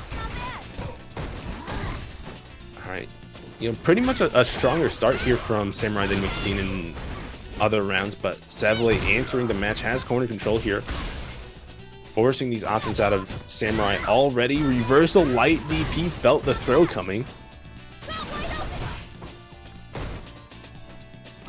All right, Seville's put his bar there just to run, not really getting anything but double dash into the throw. Oh my goodness, the delay and the respect that these players are giving to each other. Samurai does have V-Trigger on deck. He's going to activate here on that hit. Carry to the corner. Doesn't spend any of his V-Trigger. Just going to keep it going here. Air Fireball coming out. No, couldn't get the slide under, but no confirm from Samurai. DP just coming out for Seville as well. All right, now just a reset into neutral. Samurai spending some of his resources. Seville's trying to spend some of this V-Trigger in an effective manner, but the rest of it coming out here. Samurai with the perfect Fireball to clip, run into V-skill, right? Not letting Seville take any of the space for free. And Samurai is going to take that first round. Looking strong here. Nice confirm. Again, another strong opening for him, right? Getting some damage stacked up. Let's see what adjustment Seville has. Finding better spaces to do EX run V-skill. It's a good start, but now getting mixed by these demon flips. Another demon flip palm. Seville is going to block it. Has to be careful of all the meter on Samurai's side here. He's pretty much, Samurai should keep all of his meter on deck until he finds the big confirm to close out the round. But it could be difficult. If he needs to spend it to get a good confirm, he will, but it doesn't look like he does. Next confirm that Samurai gets will kill. Activation from Seville. He's taking corner control now. Finally something on deck, but just getting out of the corner. Samurai knows that all the pressure Seville does is only super effective in the corner. Once in this mid screen, it can be really difficult for Seville to really start getting these mixes on and his aggression really start. And just keeping, but too far for the low medium kick to combo into the Fireball. That's going to be a punish here.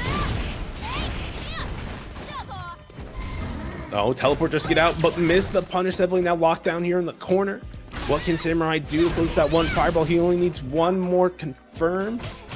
Double crouch jab Tatsu. Seville's team is the first one to have everybody go through their rotations.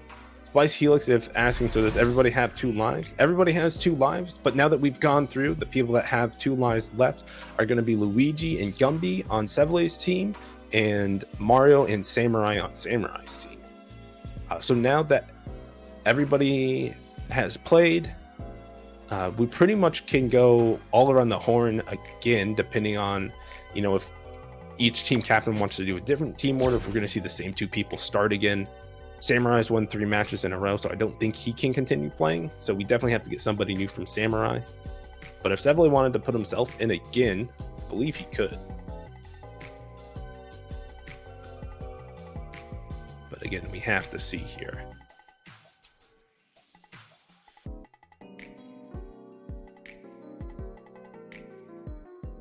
I've not seen any invites going out, so both, you know, team captains are probably discussing it.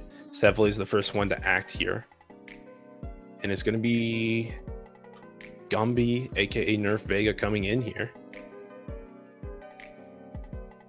It's go time. I do want to make sure that Samurai knows that he can't play again. He's won his 3 games. He has to go around the horn. Mad Gear wants to run back with Samurai, and Zero Loyalty with the best advice: just beat everybody else. Just win. All right, Samurai is finally inviting his player, so we'll see who he gets as well. It's going to be Dookie. Dookie coming in here, getting the run back against Nerf Vega. It was pretty close back and forth between them. Dookie did have a strong first round when he showed that he had that kind of control that he could apply in the match. So I wonder what adjustments that he's made here against Nerf Vega.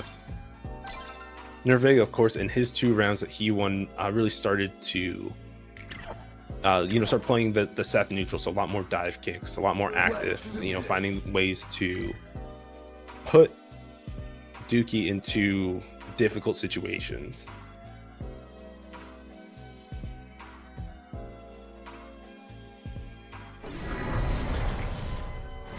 All right, but I believe it's going to be the same matchup, so it should be Seth versus Akuma. Yep. And really what I'm looking to see out of Dookie here is that kind of, not quite the same slow style, but the same kind of controlling style. So I really want to see, you know, the ability to space out Nerf Vega and play ranges that aren't going to be as scary for him, but nice Suck going to catch that fireball throw and give that heavy red fireball. Nice confirm with it as well in the crouch heavy kick.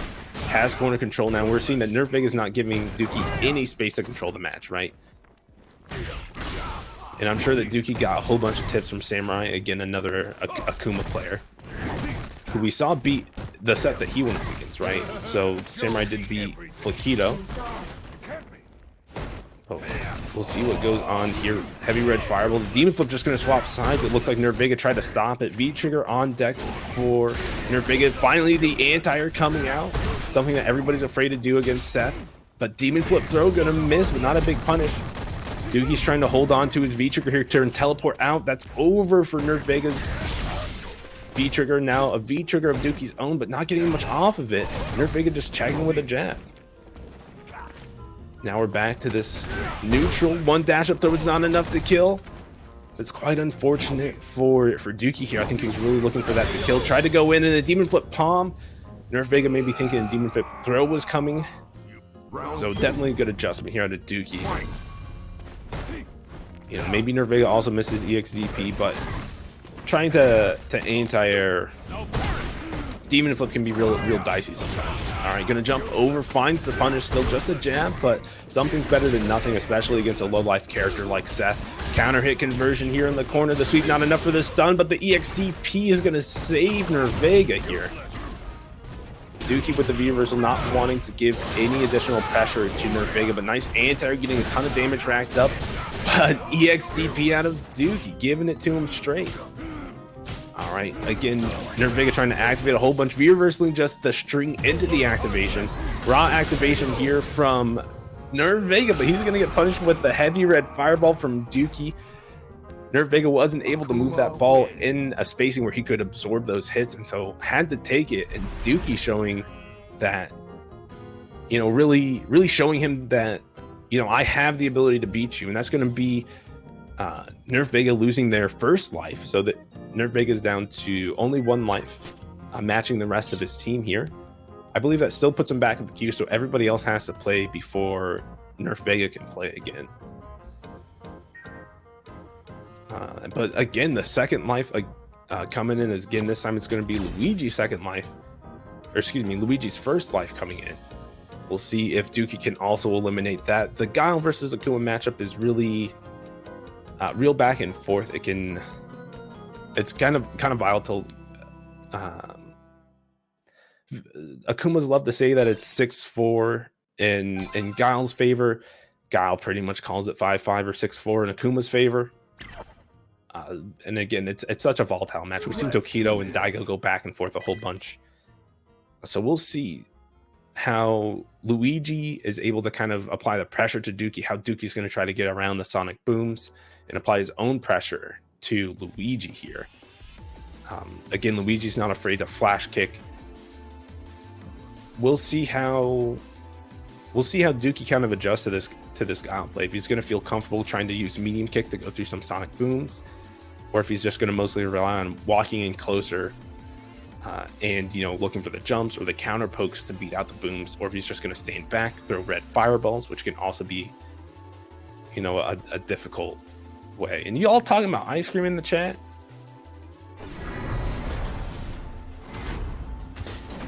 Jack is shame eating ice cream because he lost earlier. Dude, I want some nice mint chocolate chip right now, but I'm not going out to the store. No shame, just eating. Already planned to eat it, didn't matter. And you saw the round start, Luigi did crouch walk to look for a round start fireball from Dookie, but it wasn't happening. But Luigi's still quickly adjusting, right? As soon as he saw that Dookie didn't throw a fireball, just choosing the next best option that he could do as he saw Dookie start moving towards him. And now you can see that Luigi's not really playing this fireball war at max screen. He's really just waiting for Dookie to get impatient and approach.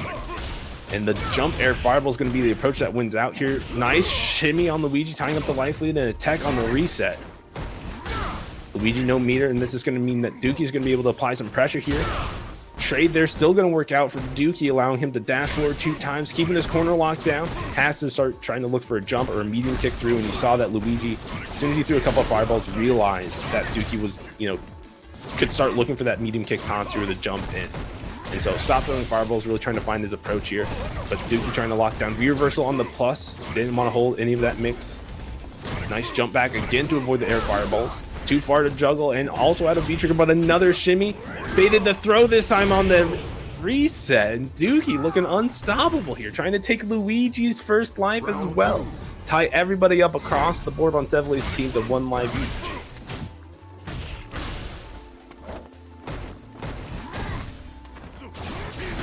Okay, was a concern for the flash kick, so he did EX Demon Flip into the EX Air Fireball. Beats most flash kicks. EX might be able to catch, but Luigi spending a lot of his meter on EX Fireballs. Doesn't have enough for any reversals. Now has to walk back a whole bunch. Too far to punish the sweep properly with the flash kick. Could have just done the sweep. But again, Dookie just not giving a whole lot of space to Luigi here. Holding it down, but walks into the boom as he tried to take his turn. Thought that Luigi wouldn't push anything there. Alright, knockdown situation. Luigi tying up the life here. Yeah, even the EX Air Fireball trade on the baby boom is going to be good for Dookie here. Trying to put the pressure full screen on Luigi, building the space out of the corner here. Trade on the anti-air and V-trigger on deck. Sweep, activate, it hits, and then the dash up throw's going to do it. Not sure what else Luigi was afraid there. Maybe like a neutral jump to bait out the throw tech.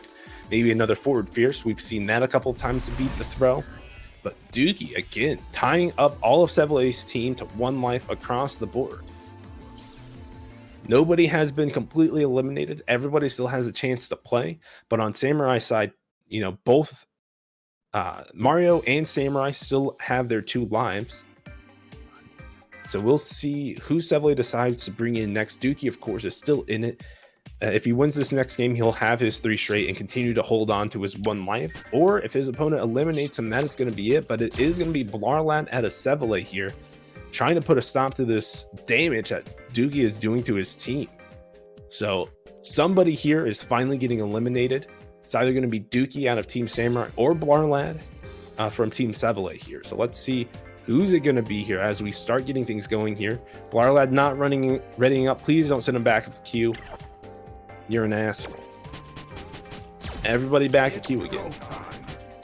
Yeah, I appreciate the thanks for everything. 0 loyalty, no one what's good. Thanks for everything, for sending everybody back at queue again. Look at all the work you generated.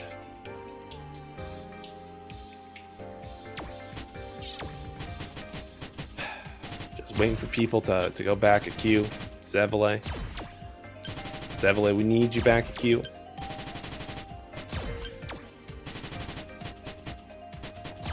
There we go.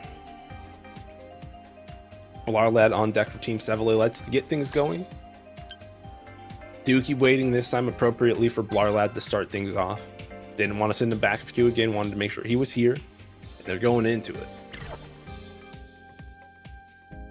Let's do this. I'm not sure if we saw one Abiel versus Akuma with Samurai versus Mr. Mad Gear.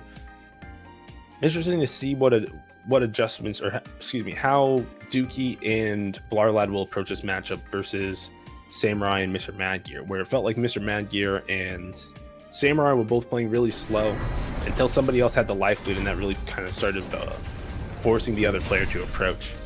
Whether it be, Mr. Mad Gear was doing a lot of jumps to try to approach, and Samurai was just really walking forward and trying to take additional turns for himself, and steal that additional pressure.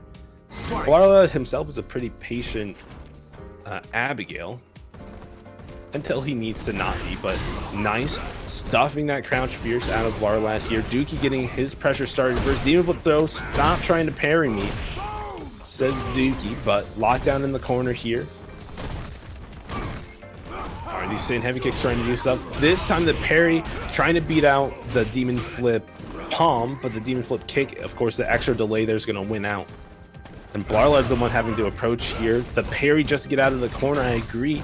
Dookie has the entire screen behind him, and Blarlad's still trying to do these parries, he believes, but crouch short activation here, something on deck, baits out the EXDP, gonna eat a ton of damage here. Of course, in V-Trigger, look at all this damage, he gets the guard break set up as well with no meter on deck for Dookie. He was kind of stuck there unless he teleported. Round 2. Just didn't have that awareness to do it, and that's gonna give round number 1 to Blarlad here. Let's see what the adjustment is from Dookie. All right, bringing out parries of his own here, but he doesn't need them to hit in order to get the damage off. Oh, too far. I believe -7, -8 on that overhead is Blarlad. But again, Dookie, great anti demon flip throw this time, beating out the parry. Blarlad still committed to doing this. All right, but Dookie still locking down this corner, wanting to tie it up. The ground of peace here does not want to let Blarlad eliminate him. Still jumping, but the parry's gonna whiff. That steep jump arc from Abigail's gonna work it out, but nice EXDP on the armor. Charge up, gonna sleep activate here. What's gonna be the mix? No throw, just pushing buttons. Nobody's reaching yet, but one of these players has to teach. Oh my goodness, double flip. Ignore your whip punish, but gonna be able to find his own DP to whip punish the crouch fierce. And then the demon flip palm this time, no parry out of Blarlad. You see him crouch to try to dodge the demon flip throw. The mix-up is there. It's in his brain now. So now Dookie can really start mixing up his options here more freely versus Blarlad, who's might be on the back foot on that demon flip mix-up. I'm trying to guess if it's a demon flip palm or a demon flip throw. All right. Things slowing down here. Both players, trying to find who's gonna really strike the first blood here. Blarlad found the sweep, but not really getting too much afterward. Jumping over, holding this pressure, but again, not eating too much for it. Too far in the whiff punish. He wanted the side swap, but not too much of a punish. Both people kind of scrambling a little bit in these situations they're not quite familiar with. But big jumping from Dookie, pushing to the corner, throw. Now he's there. He has it. Oh, stomping on him, and he caught him trying to do something. Maybe a jump back on the second stop.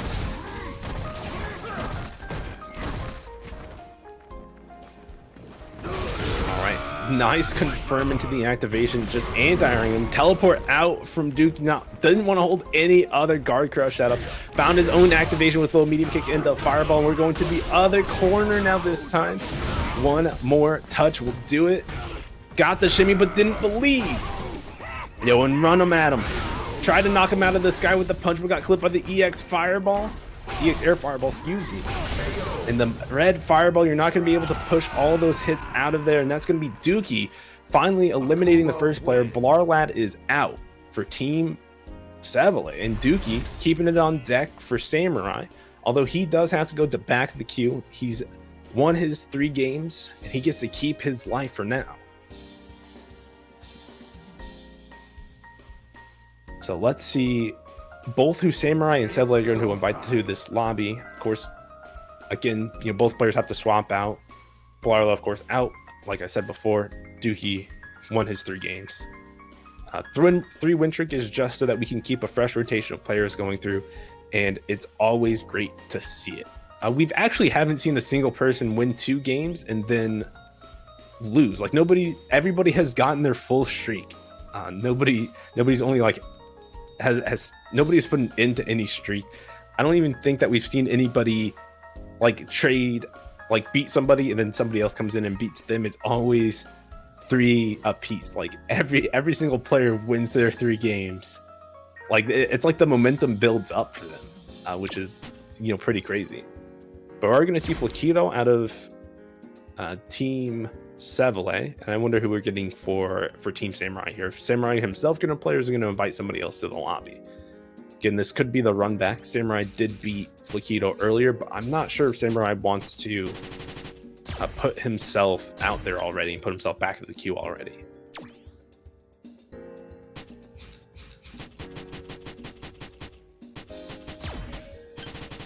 Not sure why Samurai went back of queue. He didn't invite his teammate to the lobby.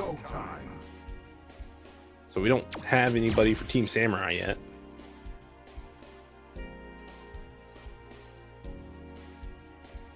And now Samurai's picking up on it, inviting his teammate here. That's what we need to see.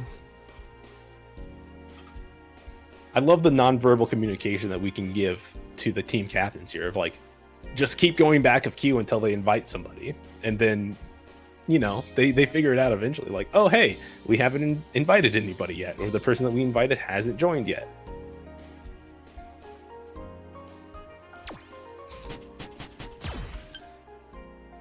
So again, just waiting for Samurai Spike to come in. It is going to be Mario.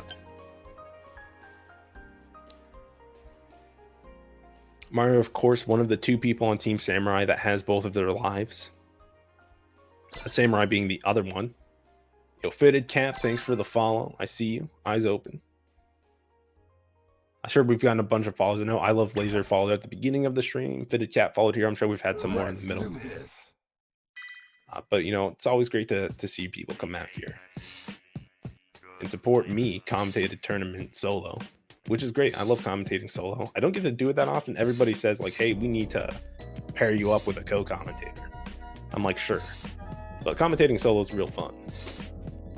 You just need to make sure you have plenty of water. I, of course, just ran out, so we'll see how the rest of this tournament goes. I still have about 8 matches to commentate. Maybe more. Round 1. Fight.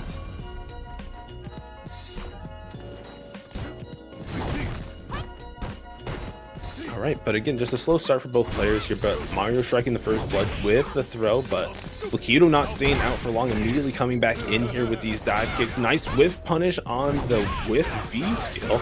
Mario looking entirely prepared for that. Of course, we did see Mario beat Chrissy CH earlier, but Flakido really locking down this corner control. Had a bunch of throws, another lock up, but this time baited out the throw with a dive kick, but Mario activating, trying to get something for himself here, but nothing. Another throw for Flakido here. This version of round 2. Fight. Mario looking a little bit free to the grabs.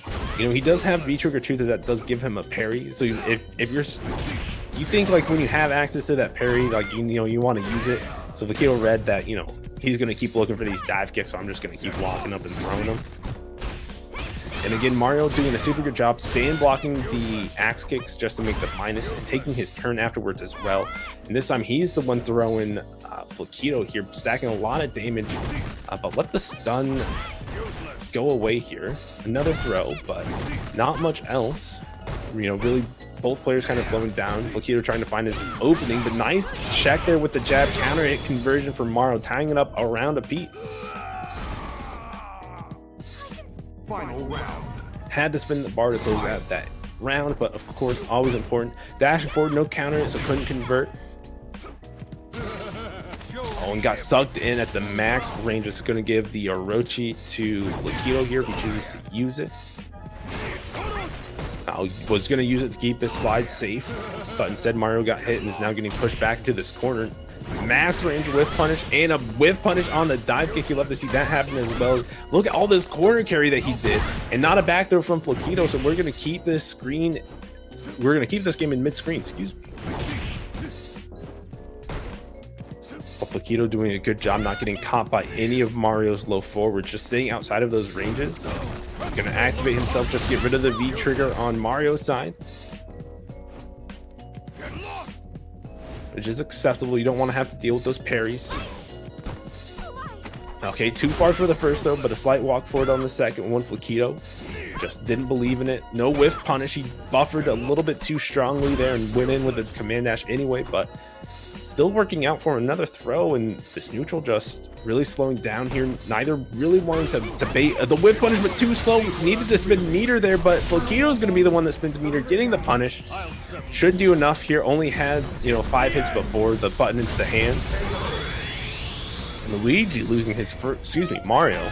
God, I got the brothers mixed up and they're on different accounts. But again, Mario losing his first life. Team SFV showing that they still have something left in the tank. Might be down 1 Abigail, but they're still trying to hit that nitro.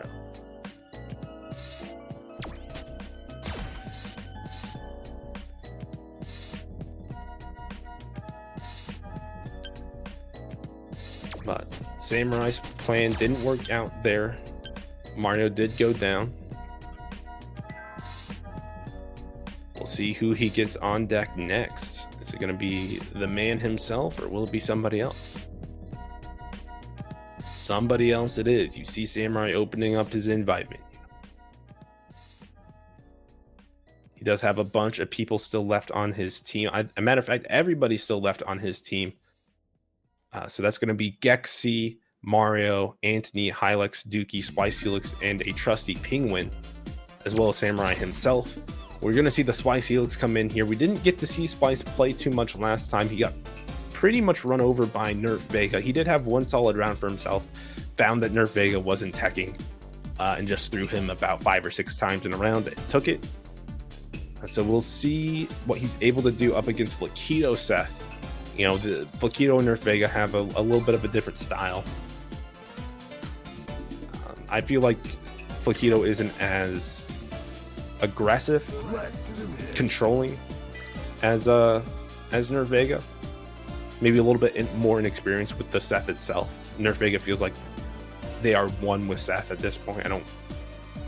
It doesn't feel like they hesitate at all. They know immediately in each situation what they want to do. Flaquito still feels like he has to have that extra little bit of processing of being like, oh, I'm in this situation, I want to do this. But that, of course, is why that he plays this. And of course, he's going to swap to the Sakura. I saw a similar thing when I played him in Wednesday Night Fights. Of course, he opened up with Sagat against me and then switched to his Sakura.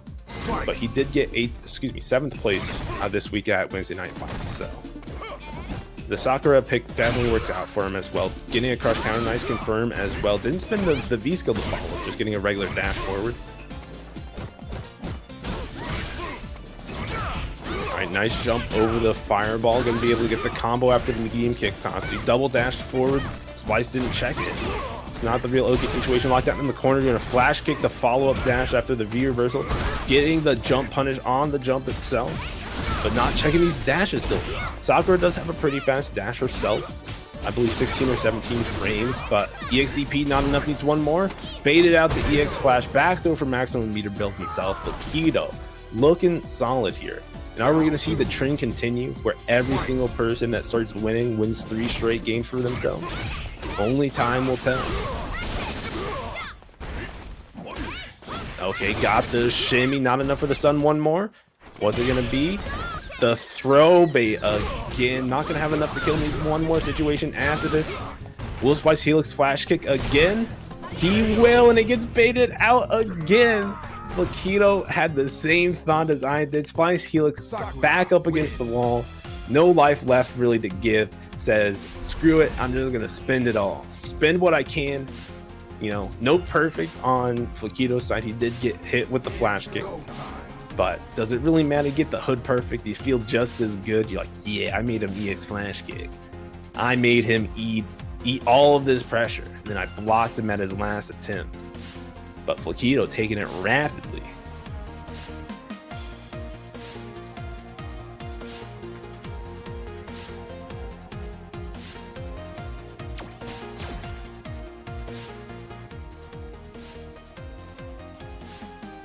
Alright, and we'll see who Samurai is going to invite to the lobby or play himself. I did mention everybody that was on Samurai's team before that.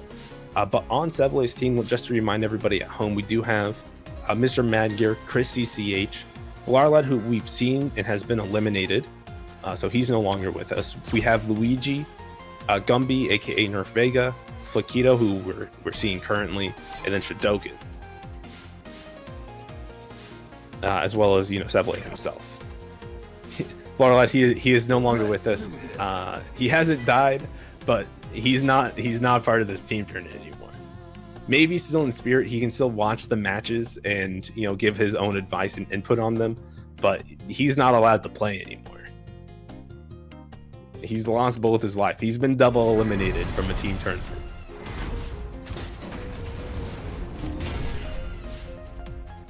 Alright, and Samurai is going to send in a trusty Penguin to try to stop the bleeding that Flaquito is doing to his team right here.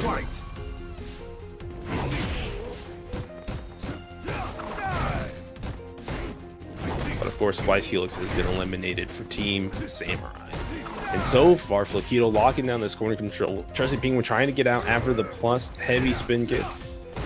Nice delay. They're trying to catch, you know, a throw attempt, but Trusty Penguin looked like he tried to backdash. Still trapped in this corner. All right, spinning his meter just to get out, but Flaquito knew that he wanted to keep pushing his buttons on that +2 situation. He DP'd him back to the corner, forcing the activation out of Trusty Penguin, just backing up, doesn't want to give him too much here, but Trusty Penguin taking all of this, abusing all the space that Flaquito is giving him. All right, activation himself here, and he spins. He sends the orb so far away that Trusty Penguin's like, I'm just going in here. I'm just going to head stomp you down the chimney.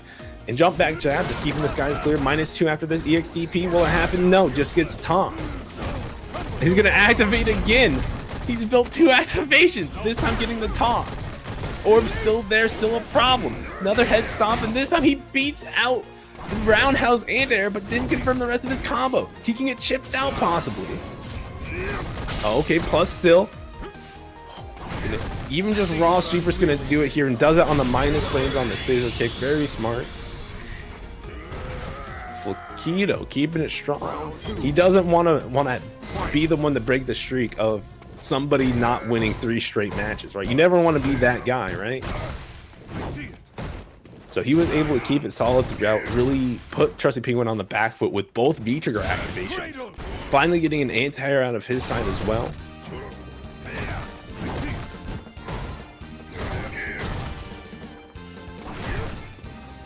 Neutral slowing down. Trusty Penguin really just respecting all of these jump-ins. Bison doesn't have the best option to dive kick. He can't really like jump and meet it air to air like he does for a lot of the air situations. But nice tech, avoiding getting thrown all the time and just out of there. Doesn't want anything else to do with it. Nice check on the dash. Okay, gonna burn him up as well. Missed the meaty situation, but still has corner control. You can tell that Flaquito may be looking for a spot to activate. Oh, gonna try to stack damage up first before activating here, but okay, no tech on this throw. A nice check on the dash forward. You can't dash forward after throws mid-screen unless your opponent's really not paying attention. The jab to trade on the anti-air, to trade on the jump in, excuse me, and to give it up around a piece here. Good meter on both sides, of course. Trusty Penguin going to spin 1 bar just to get things started, but not getting too much off of it. Flaquito just doing a good job dancing around the orb, trying to stack these plus frames here, stacking his chip damage as well. Trusty Penguin finally trying to interrupt. All right, Trusty Penguin getting his own damage starting to line up here. Has corner control, pushing all of his buttons. Everything Bison does is plus, but the EXDP checking the next button that's coming out. Things slowing down until Flaquito decides to go back in here. Has V-trigger on deck for himself as well, so we could see a target combo activation just to force a V-reversal out from Trusty Penguin's side. Really make that 3-bar V-trigger hard to get, but nice tech on the dash forward throw. No tech on the dash forward button. You'd love to see that. Second only to actually seeing him check the dash, but Seth has a pretty good dash on himself. But again, these jump mix-ups really costing Trusty Penguin a lot of space. Gets caught on the heavy spin kick, try to get out with head stomp. Going to activate himself here on spin kicks, but no, not able to get anything. Now that he can't get reversal, going to spin his own V-trigger in the toss. Flaquito, again, keeping the streak alive. Every single person that started to win games has won 3 straight matches. And that means that Trusty Penguin is going to be eliminated. He's no longer allowed to play for his team. He lost both his lives, which is an interesting strategy here. So despite pretty much both teams being tied up in life, so both have 9 wins on side, so both have 7 lives remaining. Samurai has both of his lives remaining, while nobody on Seville's team has any lives remaining, and Blarlight's been eliminated. So I'm pretty sure Samurai's going to keep himself, you know, as that anchor point for his team. So I wonder who's going to send in next here. Right, both of these team captains have to send in somebody new. Seville can send in, let's see, Chris CCH, Mr. Mad Gear, Tradokin, and himself. He still has Luigi and Nerf Vega, but they of course have already played through this kind of cycle, so we have to pass through everybody else before they can play again. Samurai can still put himself, Gexy, Anthony, Hylex up to play. And again, Mario is the only person on his team that had to go back of Q and still has an additional life. So we'll wait and see, get that figured out. I wonder if they're just wanting to play themselves. I'll get out of the way. Or they both could be really discussing this. It is finally tied up here after what felt like a really strong lead for Team Samurai. It's go time. Nope, Sevely's not playing.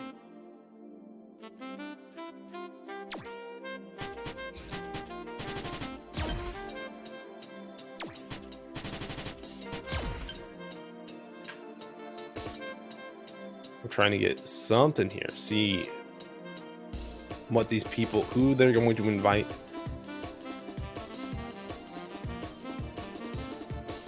Samurai typing out that long name into his computer. He doesn't have anybody favorited. Friends with nobody. He's a lone wolf, biting every soul in CFN.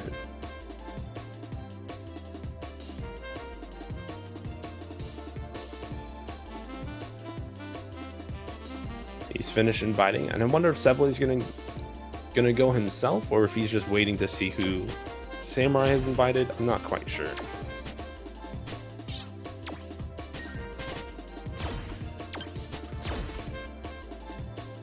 All right, it is going to be Gek coming in for Team Samurai. We saw Gek earlier. I can't remember who he fought, but he did. His Abigail was looking a little bit sharp. Alright, and it is going to be Shadoken out of Team Sevely here.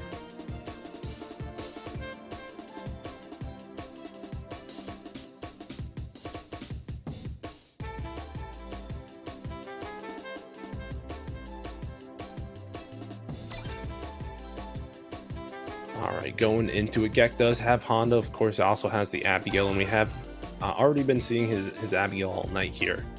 Shadoken, we've only seen him play Zeku. He lost early on to Mario. Matter of fact, that was our first match of the night. And I'm pretty sure he'll rock it out with Zeku. I don't really feel like he has another character on deck for this. Zero Loyalty losing a lot of frames. It's not great.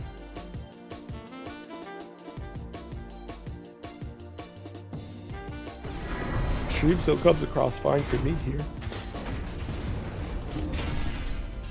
It is going to be the Abigail. No Honda at all. Round one. He's going to vroom vroom his way. Let's see if he is going to run over Shadoken here. Or if Shadoken's going to be like Superman and just crush the front of the car that Abigail's driving. Run stop into the back. They're just getting more damage up. A nice sweep stop in the V skill too. And I know when we were seeing Wednesday Night Fight Oakland online, Shadoken was doing a lot of V-Trigger 2, but here he's mostly just been playing V-Trigger 1.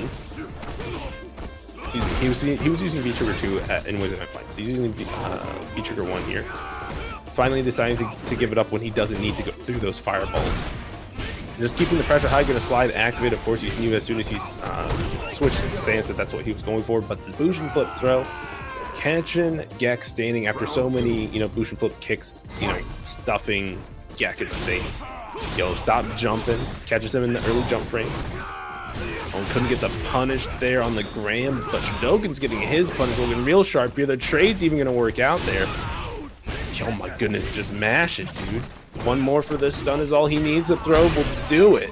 Shadoken looking strong.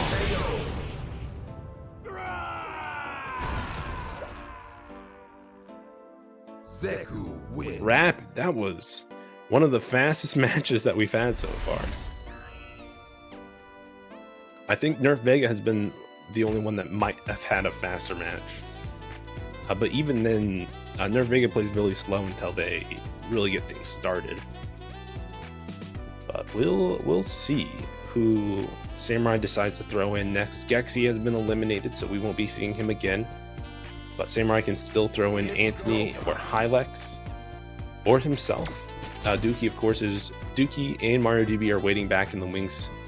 Dookie did play first after the after the first cycle of lives, and he won his games three straight, so he still has his life.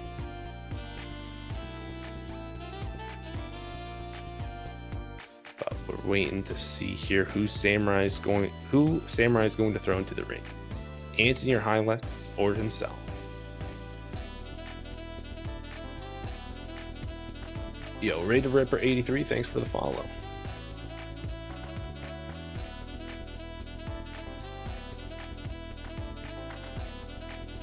All right, we're seeing the all-knowing Samurai menu open here. Let's see who he's going to invite here.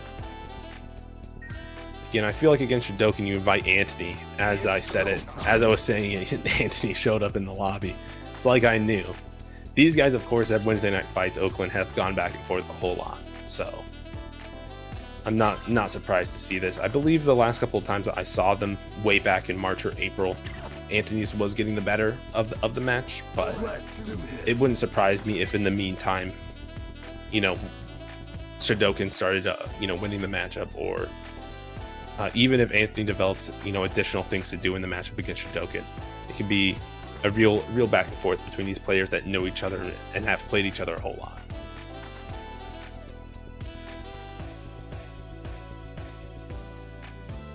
But we do know that out of both of these players is going to be Zeku and Ken.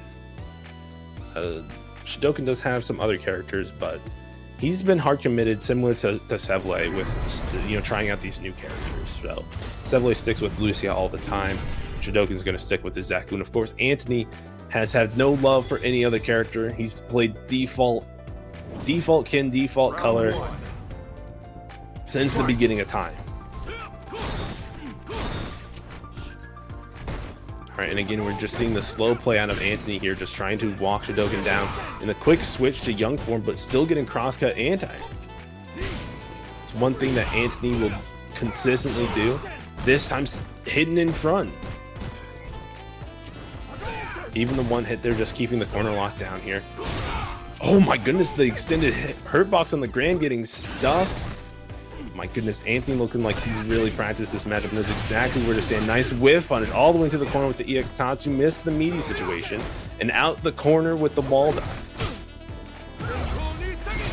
Oh no, the jump fierce hits so deep that you try to anti-air it, but you go under it. Shodokan now locked down here in the corner, not a lot of life to give. Not blowing through any of these fake fireball cancels with his V trigger, and he's just going to get confirmed into death there. Anthony taking round number 1. All right, Shodokan coming in with some more aggression here, not playing as far back here. Oh, and it's tough to cross-cut that one. Anthony getting clipped by the side swap. No, don't neutral jump him. He has those heavy DPs lined up. Oh my goodness, hit so far away with that crouch fierce and got the confirm on it too. Great recognition from Shodokan there, but he's still getting sent back to the corner here. Oh my goodness, tried to bait out something here, but still Anthony locking down this corner, not doing any strings to cancel in the fireball. Knows that Shodokan was looking for, but he's going to catch the anti-air instead. Excuse me, he's going to catch the jump in with his anti-air V trigger. Oh my goodness, and heavy Tatsu stayed in front. That's actually going to work out well for Anthony. He's not going to be punishable on it. And now he has Shodokan locked down in this corner, keeping the plus frames high. Finds the hit, but no, it wasn't a true string. Light DP just trying to catch anything, but no punish from Shodokan. No confirm off the low forward either. And you can tell that Shodokan's trying to keep his meter on deck, but no, he gets EXDP right through there. Anthony saw the delay, taking it for his team. Shodokan, the first one to break the streak of everybody winning their matches 3 straight.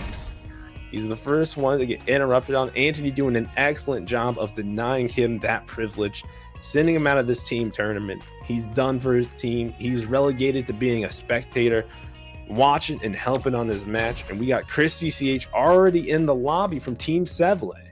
He was already lined up. Shodokan was so unconfident in that matchup against Anthony that Sevle was already inviting Chris. All right, but Shodokan still stuck here in this lobby. We need him to go back at the keyword leave. I don't know if Zero Loyalty wants to speed it up. with a kick. Now he's just going to leave. He took care of it himself. All right, please don't send him back to the queue, Chris. Chris. Okay, he readied up. Whew. All right, getting into it's going to be Ken versus one of Chris's mini characters. I assume he's going to continue with Seth because Seth boys for life. Of course, Seville rocking Team Seth boys and Team Abby boys. We'll see which one's actually going to be able to carry their team. Of course, we already lost Blarlad for Team Abby boys on Seville, and on Samurai we lost the other Abigail with Gek. So it's looking rough for Team Abby boys, but of course all three Seths are still in it. Gumby, aka Nerf Vega, lost, but he still had that bonus life that he carried over from the first cycle. But Chris CCH did lose early on to Mario as well. And now he's playing a little bit later. I wonder if he's a little bit more prepared into going into this. And I wonder how prepared Anthony is to fight the Seth. We didn't have too many Seths show up here in NorCal before the lockdown, or even during Wednesday Night Fights Oakland online. Round 1. So we'll see how he does here. Fight. All right, again, both players starting slow, trying to feel each other out. Anthony, the first one, making a couple of input errors, it looks like. Oh my goodness, he just mashes medium DP just to reach far enough, but getting interrupted and pushed to the corner by the target. Oh, nice tech. But Andy looking like he's in a rough situation already, just space-wise. Chris hasn't even started doing axe kicks. Okay, miss on that one, but not a great punish. Missed the confirm from stand light punch into the target combo, but they're just DPing back and forth on each other. No confirm from Anthony, but he's getting sucked up on here. I believe Chris gets heavy DP there, yeah, from the V skill. That's what he steals from Anthony. No activation on the heavy kick, but heavy activation from Chris, and he's going to be able to confirm into the kill. Looking really excellent, had really good control. Didn't let Anthony really fight his way out of the corner, even if there were some crazy moments with DPs. Just kept it really solid. But Anthony looking ready for these axe kicks with the DPs at least. Cross cut this time on the whiff DP, or excuse me, the whiff axe kick. All right, finally. Oh my goodness, the poor man's anti-air just EX-DPing after you get hit with the anti-air, or excuse me, the jump in. All right, just gonna teleport to get out of the corner. I agree. This is gonna give Chris a good opportunity to get some space, but still looking good for Anthony here. Miss on another axe kick, but gonna be able to confirm here. He won't have enough to kill. He'll need one more situation. What's it gonna be? He can dash forward once, but he doesn't really get any Oki from this. Oh, my bad. He can dash forward. Yeah, but again, not getting Oki. Oh, gets clipped. He's gonna juggle with heavy DP. Not enough. Needs one more. Not activating here, but the trade on the jab. Oh my goodness. And Anthony was just mashing heavy kick anyway. Hit or block, I think he went into V-trigger there. He was a little bit close, and I think Chris could have punished the... Oh my goodness, that auto-corrected? My God. Yo, get your EX dive kicks out of here.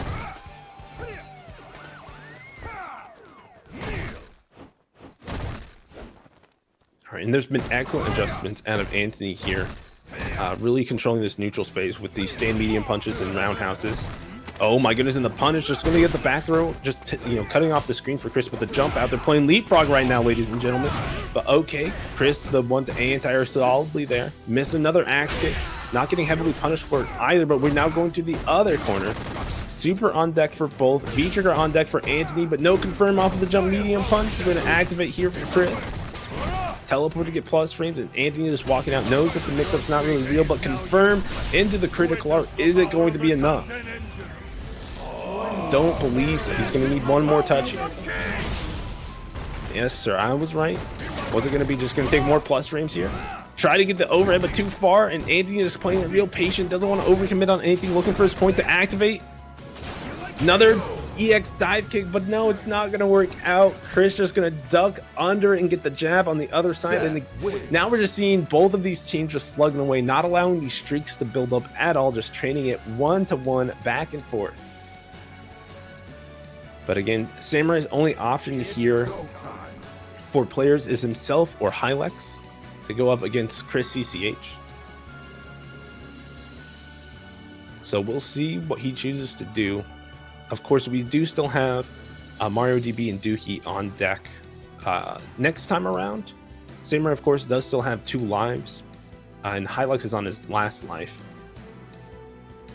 But again, Mario DP have already played in this kind of rotation, so they have to wait. So we'll see who Samurai chooses, himself or Hilux.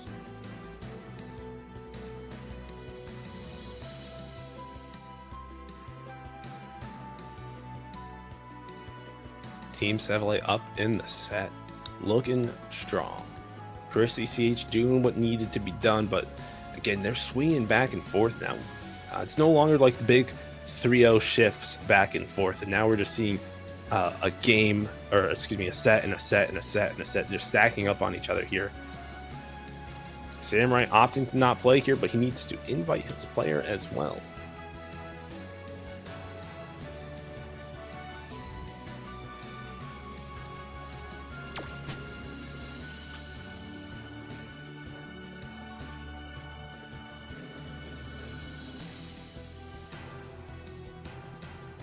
Okay, I'm going to use this a little bit of a break to go grab some water real quick. Zero lol to keep the stream entertained.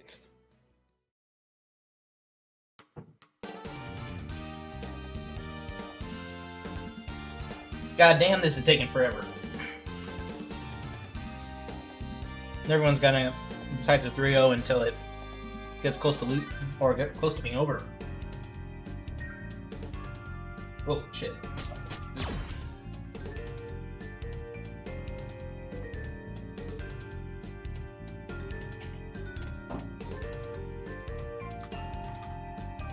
Finally, we're here. Alright, I'm back. Water was not far away. But it's much better. I could feel my throat drying out.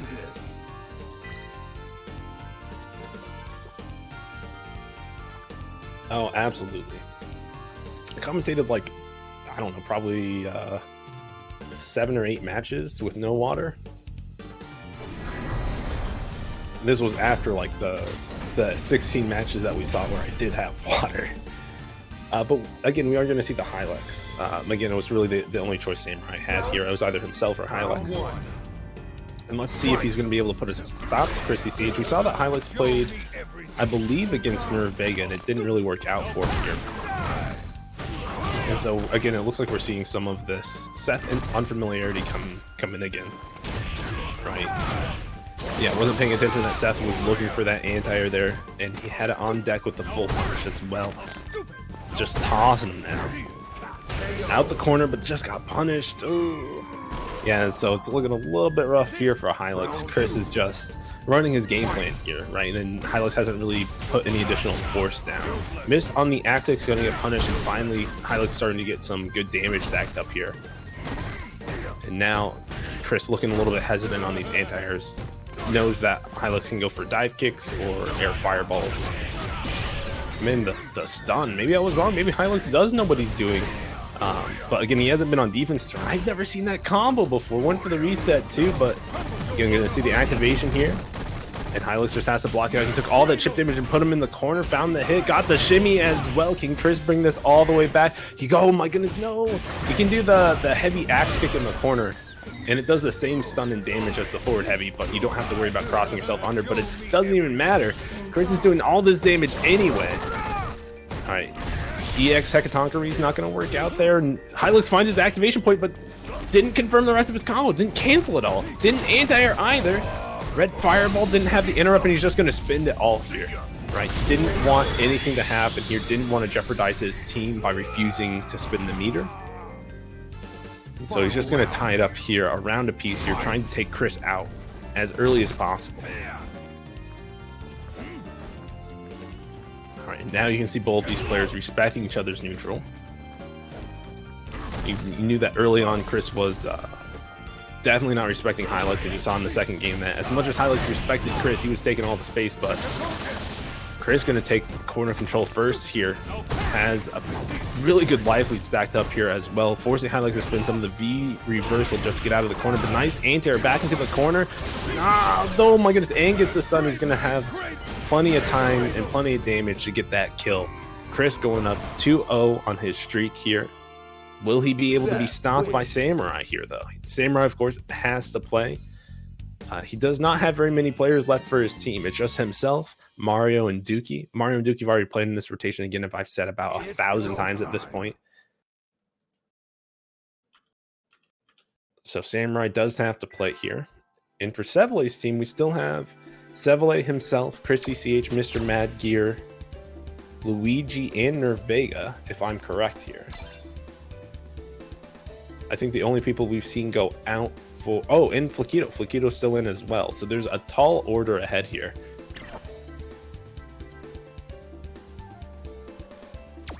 For Team Samurai, who only has 4 lives remaining on their side.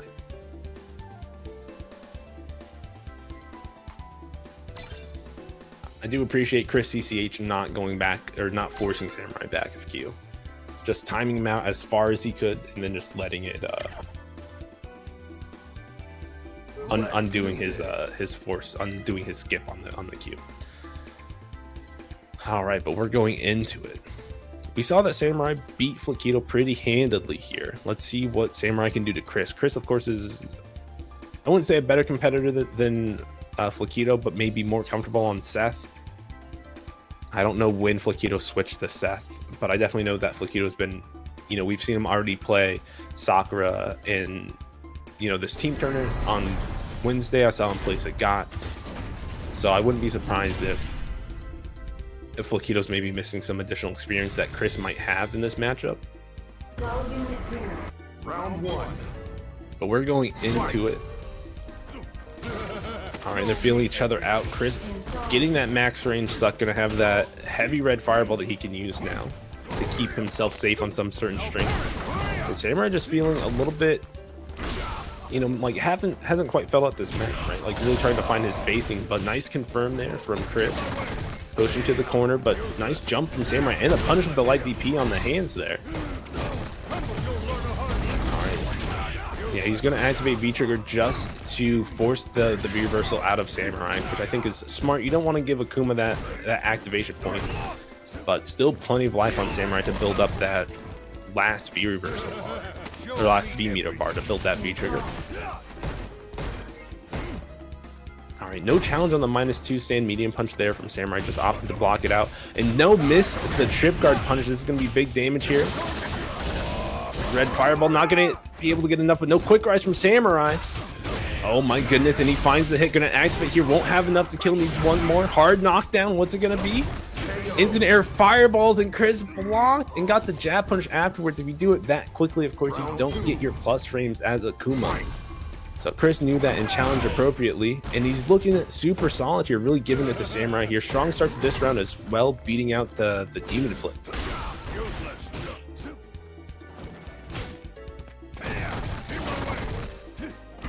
Alright, didn't feel confident in the light DP punish, just letting those light hands go unpunished.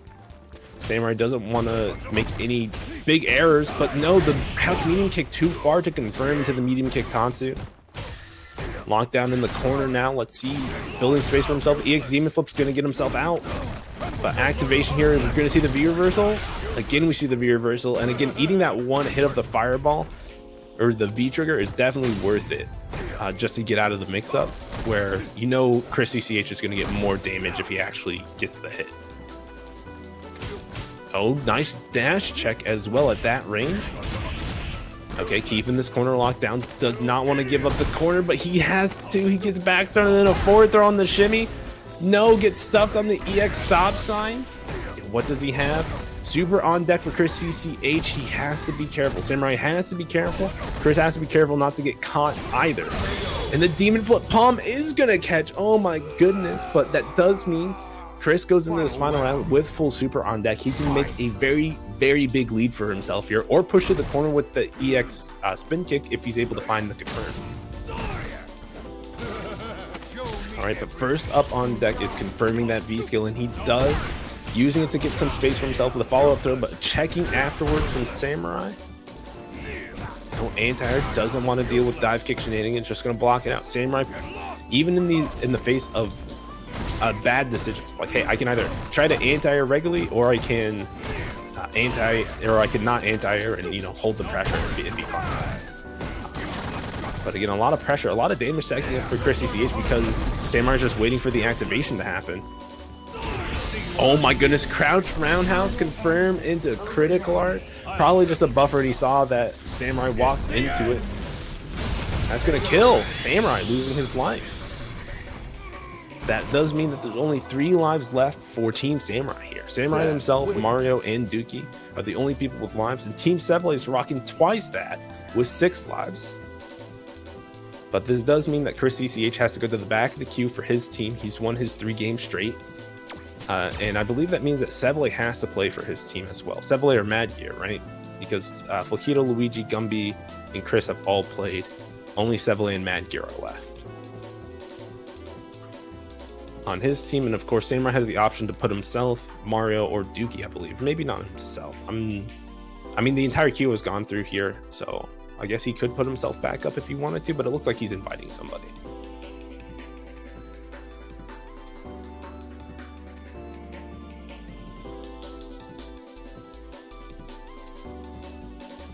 Yeah, real heartbreaker for Samurai there. He really needed to beat Chris CCH there and start taking some of the lives off of Team SFV here.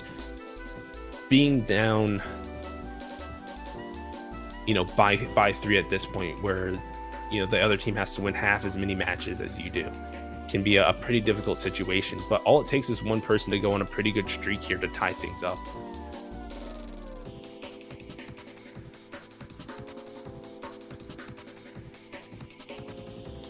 Alright, Samurai typing out a long name here. Let's see who he's getting. Both MarioDB and Dookie aren't very long names.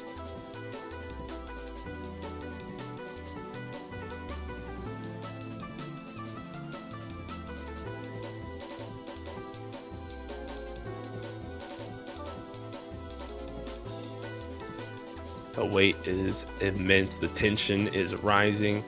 Who are we going to get? Maybe still going back and forth and discussing with his team who he's going to invite, but SFV looks like he's determined with his team who's going to play, and it should be Mr. Mad Gear here.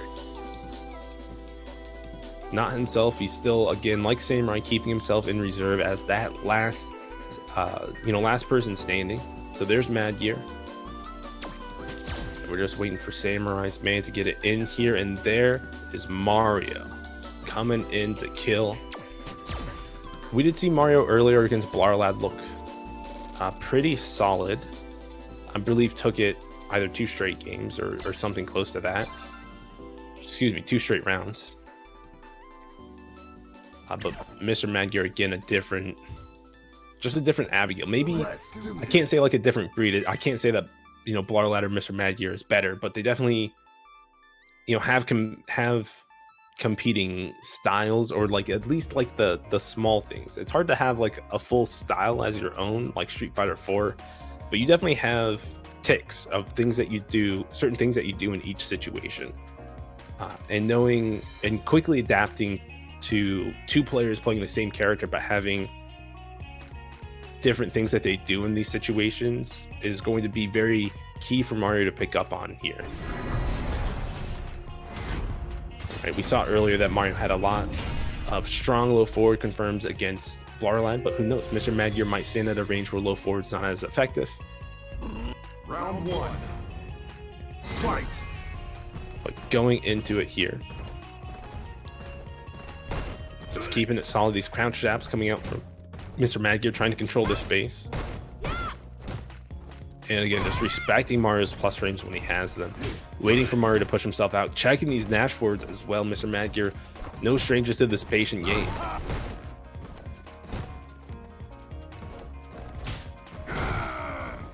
Right, and every jab hit that Mario's take can be so frustrating for him.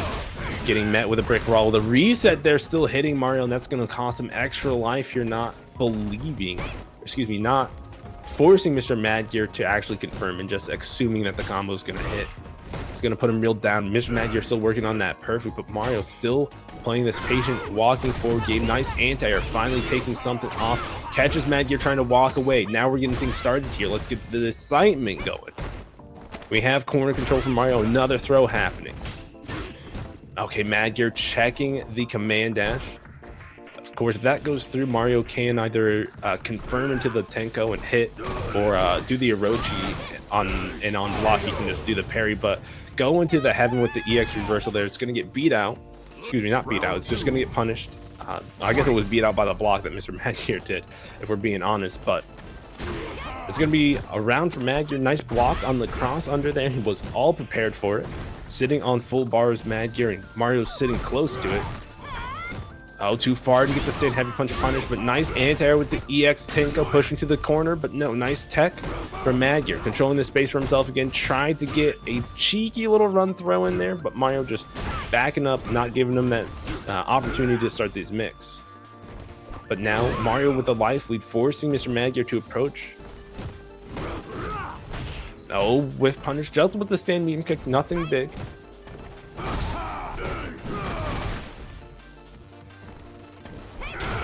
Again, Mario just not wanting to overcommit, but his crouch medium kick gets jumped in on. Mad Gear gonna spin all of it here. He won't be enough to kill, but it's just gonna be one more touch. Gets the meaty with a crouch light kick here, but not gonna do anything. Just gonna wait it out, and the anti-air is gonna get clipped. And this means that Mad Gear is starting the streak for himself here, and for Team ZLTB, and Samurai's down to his last two players, himself and Duke.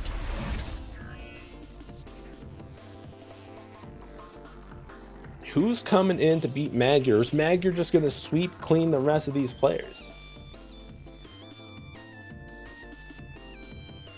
All right, Samurai immediately opening up his menu to invite Dookie here.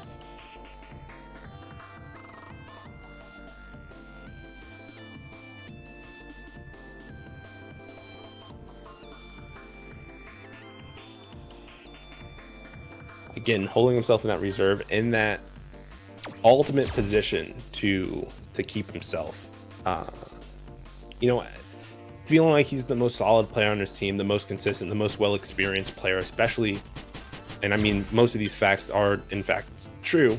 You know, his list of tournaments that he's gone to and the wins that he has is, I think, second to none in this tournament. But doesn't always mean that you're the best pick to be the anchor, but in that Zen position, really analyzing and understanding his competition is what's important.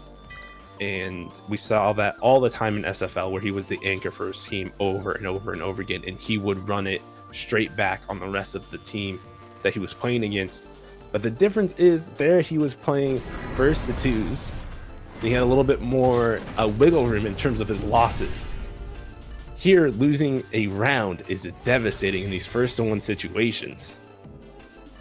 So we'll see what information that Dookie is able to give to Samurai in this situation. Again, playing the Akuma Abigail matchup, you know, you can really learn a lot on how like one player is standing and how the other person is reacting to it. So this can really give a lot of information. And right now, Mad Gear is swinging for the fences, and Dookie just kind of letting them tire himself out here. Pun intended. All right, but things slowing down here. Mad Gear recognizing that he was, you know, maybe going a little bit too aggressive here on Dookie's slow and patient playstyle. Nice anti there on the flip. Knew that he didn't have enough space for that, but no, he's going to get run up on into the punch. It's going to be a nice crumple state for Mad Gear to get good damage off of. The punches, of course, doesn't give, you know, a really good knockdown situation for Abigail. Couldn't get the sand medium kick to side swap. No whiff punish either for Mad Gear. But now, corner control for Mad Gear. Baited out, you know, possibly a throw, but the stand jab, it caught with the jump heavy kick. And going to cross up here. What can Dookie do? Nothing. He gets low medium kicked after 3 crouch shorts, and that's going to put Mr. Mad Gear on the verge of putting this all on Samurai's back. What can Dookie do to save his captain from all this work that he's about to have to do?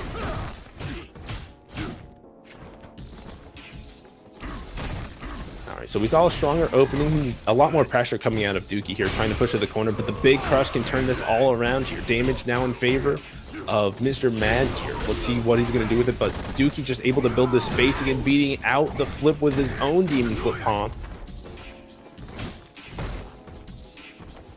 All right, and it does look like Dookie has a life lead, but their health values are probably pretty close to big jump, and that's going to be pretty major here, but just letting Dookie push buttons on Wake Up. Afraid of that EXTP in the activation, but the activation happens regardless, and now the neutral slowing down, clips him with the sweep, going to activate on his own, on block here, just trying to lock down this corner, no counter hit conversion. No, got caught flinching, trying to escape there. Probably could have just done a teleport at that point since he had already backdashed, but Samurai, the last hope for his team. Mr. Mad Gear coming in strong. Again, still locked in. He does have the 2 wins on his side, so he's not allowed to, Seville's team's not allowed to kind of shift the position at all yet until Samurai starts winning some matches here.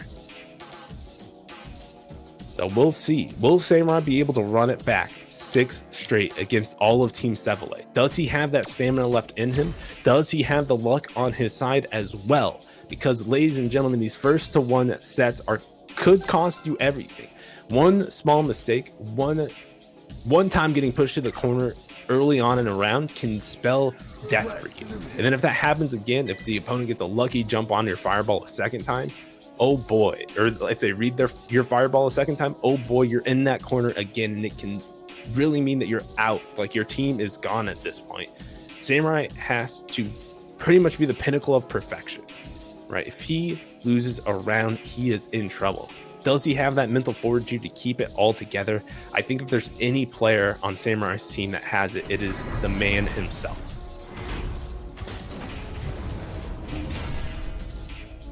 Let's see what he can bring to the table. The same matchup that we just saw.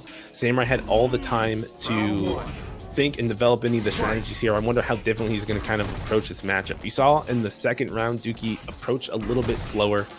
You know, maybe trying to emulate that Samurai style, but nobody matches his movement back and forth with these stand jabs, right? Mixing it in with these fireballs, missing the low medium kick confirmed, but no punish, just stacking up some great life as Mad Gears. Nice crush out of the air as well, and the shimmy in the corner, getting stuff started, still working on a perfect. All right, I had the commentators curse him here. He got duffed in the face, but no combo for Mad Gear.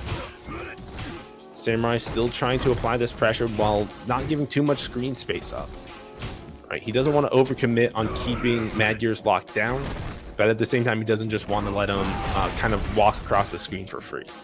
Right, it's real tough here, right? Especially with these crouch jabs controlling a lot of space here for Mr. Mad Gear. Stand jabs do a pretty good job for Akuma as well, and you see there that stand jab with punishing a crouch jab.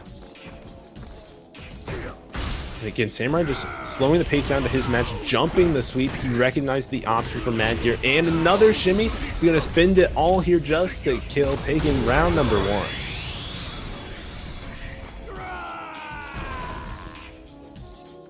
Round 2. The man is starting to put his team on his back. That is 1 round out of 10 that he needs. Excuse me, 12 that he needs.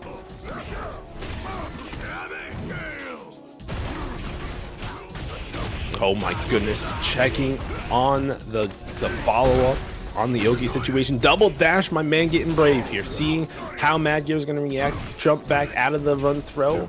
Just escape is sometimes the best option you got, and if one person knows that best, it is Samurai.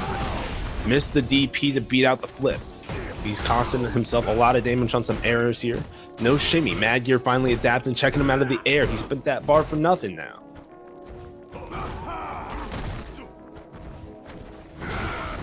Oh, the stand medium kick going to get stuffed by the jump. Going to spin the critical art here, and this should tie it up around a piece here. Akuma has that baby health, some of the lowest in the game, 900 flat. Didn't get a health buff, health buff. There we go. Like everybody else did for the most part in season 5. Rest in peace, Mika. All right, but again, Samurai trying to play this, stand jab, fireball kind of game plan again. Let's see what Miss Mad Gear can really do. He's jumping a bit more in this neutral. But again, Samurai really trying to stack up this gray life and chip damage, seeing what he can do, but life lead, as small as it is in favor of Mr. Magyar right now. Nice parry, missed the follow-up, but still getting another shimmy here, pushing to the corner now. Spinning both bars, trying to get something started early.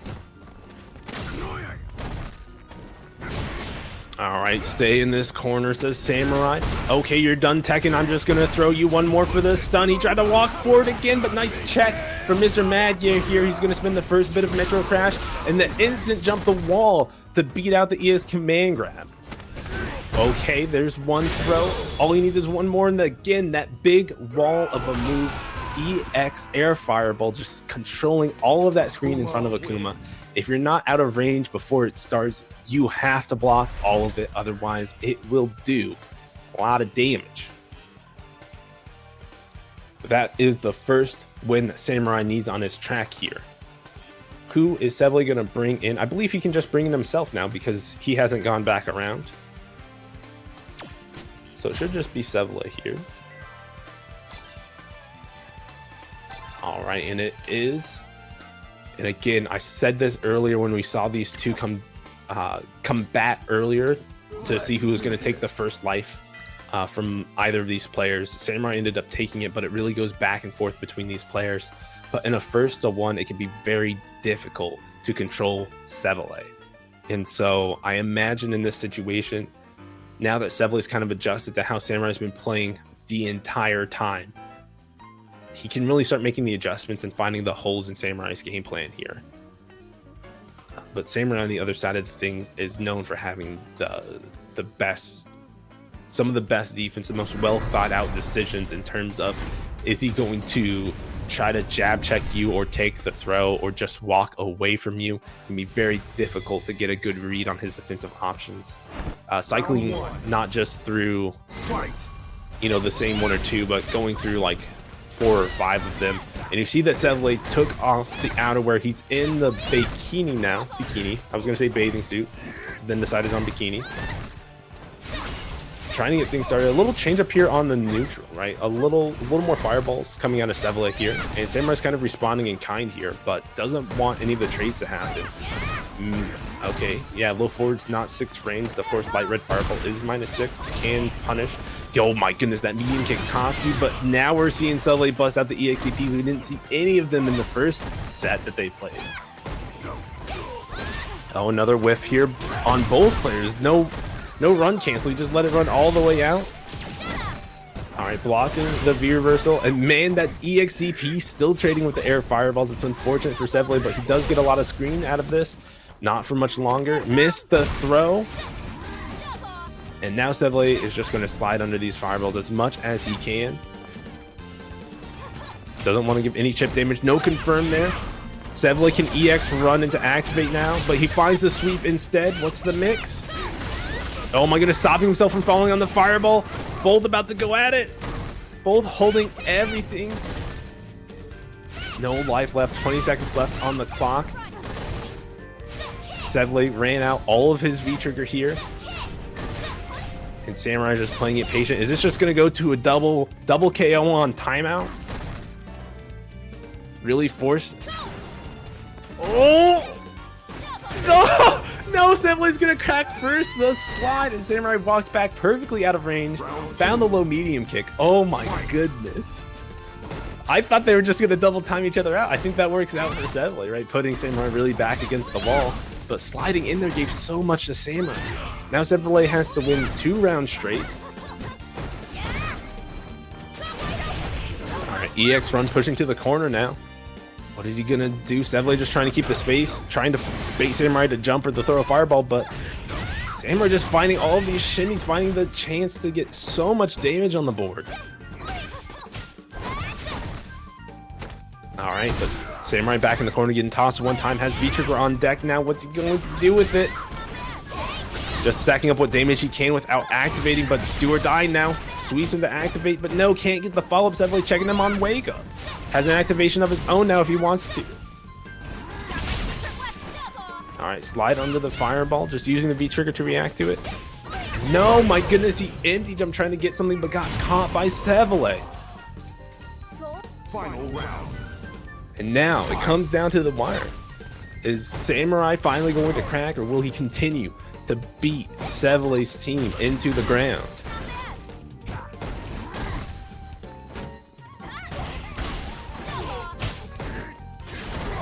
I'm surprised Sevele didn't EXCP on that slide, but spins his bar just to get the run, finds the throw afterwards.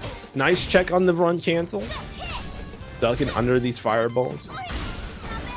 Life lead's pretty much tied up. Sevele standing at a range where he can react with the slide, the fireballs, and Samurai just taking the opportunity to walk forward, pushing to the corner now. Activation on deck for Sevele, but he got baited on the shimmy, gonna spin it all here. Samurai staying alive. He only needs to beat 4 more people, 8 more rounds, but the people up against him still are Chris CCH, Luigi DB, Gumby, aka Nerf Vega, and Flaquito. He has 4 terrifying monsters. He has 3 sets to go through. My God.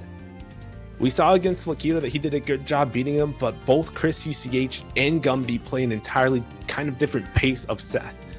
Both from each other, but we're going to see Luigi coming in with the confidence in this very difficult match for Akuma.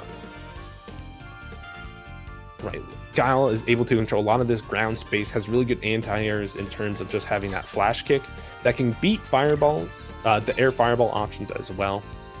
With heavy flash kick or any of the regular jump options with medium kick, flash kick, or light flash kick.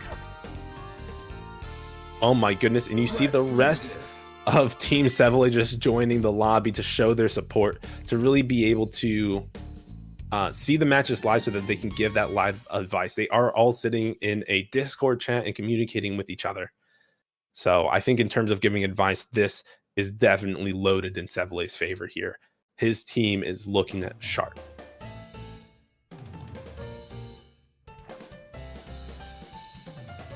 But Samurai is no slouch. He is used to having his back to the wall. I've said this time and time before.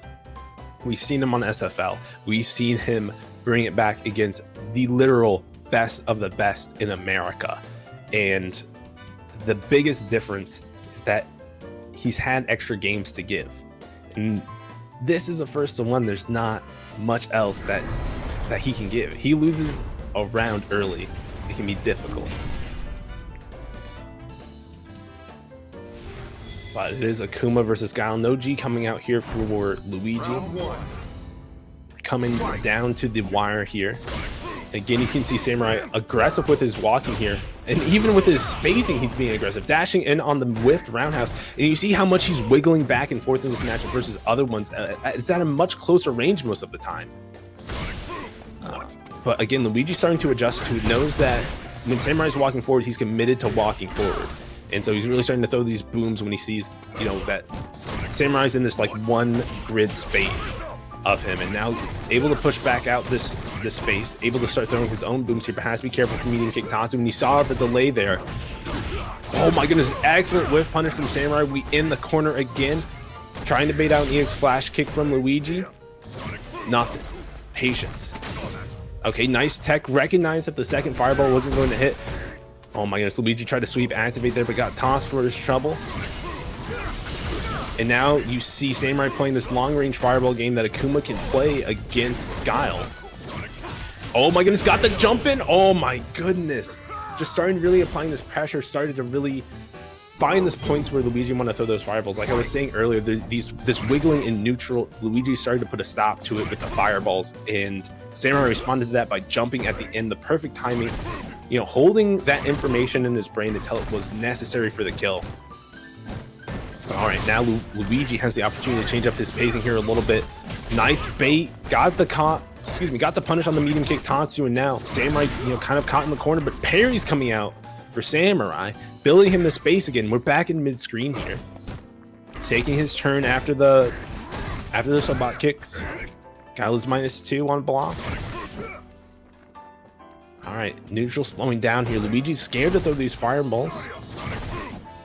These close ranges, we've seen these parries come out, throwing these EXs just to kind of scare Samurai, you know, trying to see if he's going to react with medium kick Tatsu or, you know, with a parry. But Samurai's just been playing it really patient, and my goodness, catching the back fist, the burn straight.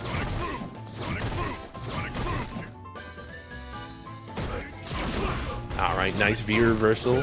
Luigi looking really solid here, just changing up the pace of the match here to put it in his favor. But the EX stop sign going to build some more space here for Samurai. Finds the crush into activation. This is where things can get dicey. Blocked it out, waiting for an EX flash kick. All right, trying to force him to spin the EX mirror, maybe on an EX fireball here. There it goes, and he dodges it. No, too slow on that red fireball. Needs a little bit more. No, and he catches him. Only needs one more, but no, the throw's going to come out here. Sweep into activation here. He can stack this chip damage and try to time him out here. Samurai has to find something. He dodges it, but lands on it. No! Samurai's going to move forward. He's eliminating person after person, ladies and gentlemen. My goodness. The only people left now are Chris CCH, Gumby, and Flaquito. The Seth boys are in the building. Can Samurai beat the Seth boys? And you can already tell Samurai's hungry for this victory. He's going at it. Who's going to be the first Seth boy on deck? It's not Flaquito. Is it going to be Chris CCH, the man that beat Samurai earlier? No, it's not him. It's going to be Nerf Vega. It's going to be Gumby. Can Samurai pull this off? Can he win 3 more games against the Seth boys? Can he adapt to each of the little minute details, the minutia that are going to change from each player, the timing of their dive kicks, the timing to their target combos? Can he find those holes in their game plan individually? Or will he be felled by one of them? Which one will do it? But the first one that we have to see if he can do it is Gumby, Nerf Vega, Jot, whatever you want to call him. He has a bunch of names. And again, minor situation there. A lot of times people push buttons. Samurai tossing him, getting the early damage, but axe kicks coming out now for Nerf Vega. The crouch roundhouse as well controls a lot of this good space. Right, the space where Nerf Vega can dash, can jump instant axe kick, can jump and do light kick is the same range that he can just push crouch heavy kick when you're looking for all of those options. All right, keeping this corner pressure good, does not want to let Samurai out, but he's going to get out anyway with the parry on the axe kick. Oh my goodness, 1 toss, 2 toss, not another one, just the plus frames, another toss, trying to stack him down, try the demon flip throw him, but nice escape from Nerf Vega here, but no, busting back out on the plus frames. This is gonna kill Samurai. He's hitting Ultra Instinct right here, folks. He will not be stopped. All right, and now you can see Nerf Vega is feeling a little bit flustered here. Samurai now looking like he has options to everything. Too far away to get the punish on the tandem, but just keeping himself pretty safe here, right? Not overcommitting when he doesn't know that his option is going to win. All right, missed the counter hit conversion. That's okay. Just going to mash out poor man's anti-air, just EXCP after they already jump in on him. Yo, caught the dash forward with the forward heavy.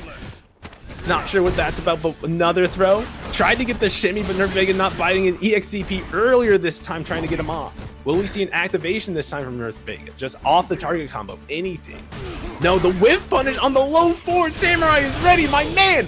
The confirm off of low medium kick. He is ready. Excuse me, not low medium kick, the 2 light buttons, excuse me. But man, he is ready. He's already knocked out one Seth. I don't need you. Get out of here. Give me another. Yo, my God, he's looking like Thor in the first movie. Every time he finishes the drink, slams on the floor and just says another. He is ready. Who's going to be the next Seth? Are we going to see Flaquito or Chris CCH? Chris CCH has been the only person to put a stop to this man's reign of terror. So I feel like you're kind of trying to keep him in the back, trying to give him as much information as he can as he fights all of these other Seths, but you also don't want to give him more Seth experience. And I know that I was talking about those minutia and how they come into play, but it doesn't feel like Samurai cares about the minutia. He's coming at it strong. He's doing the damage that he can do.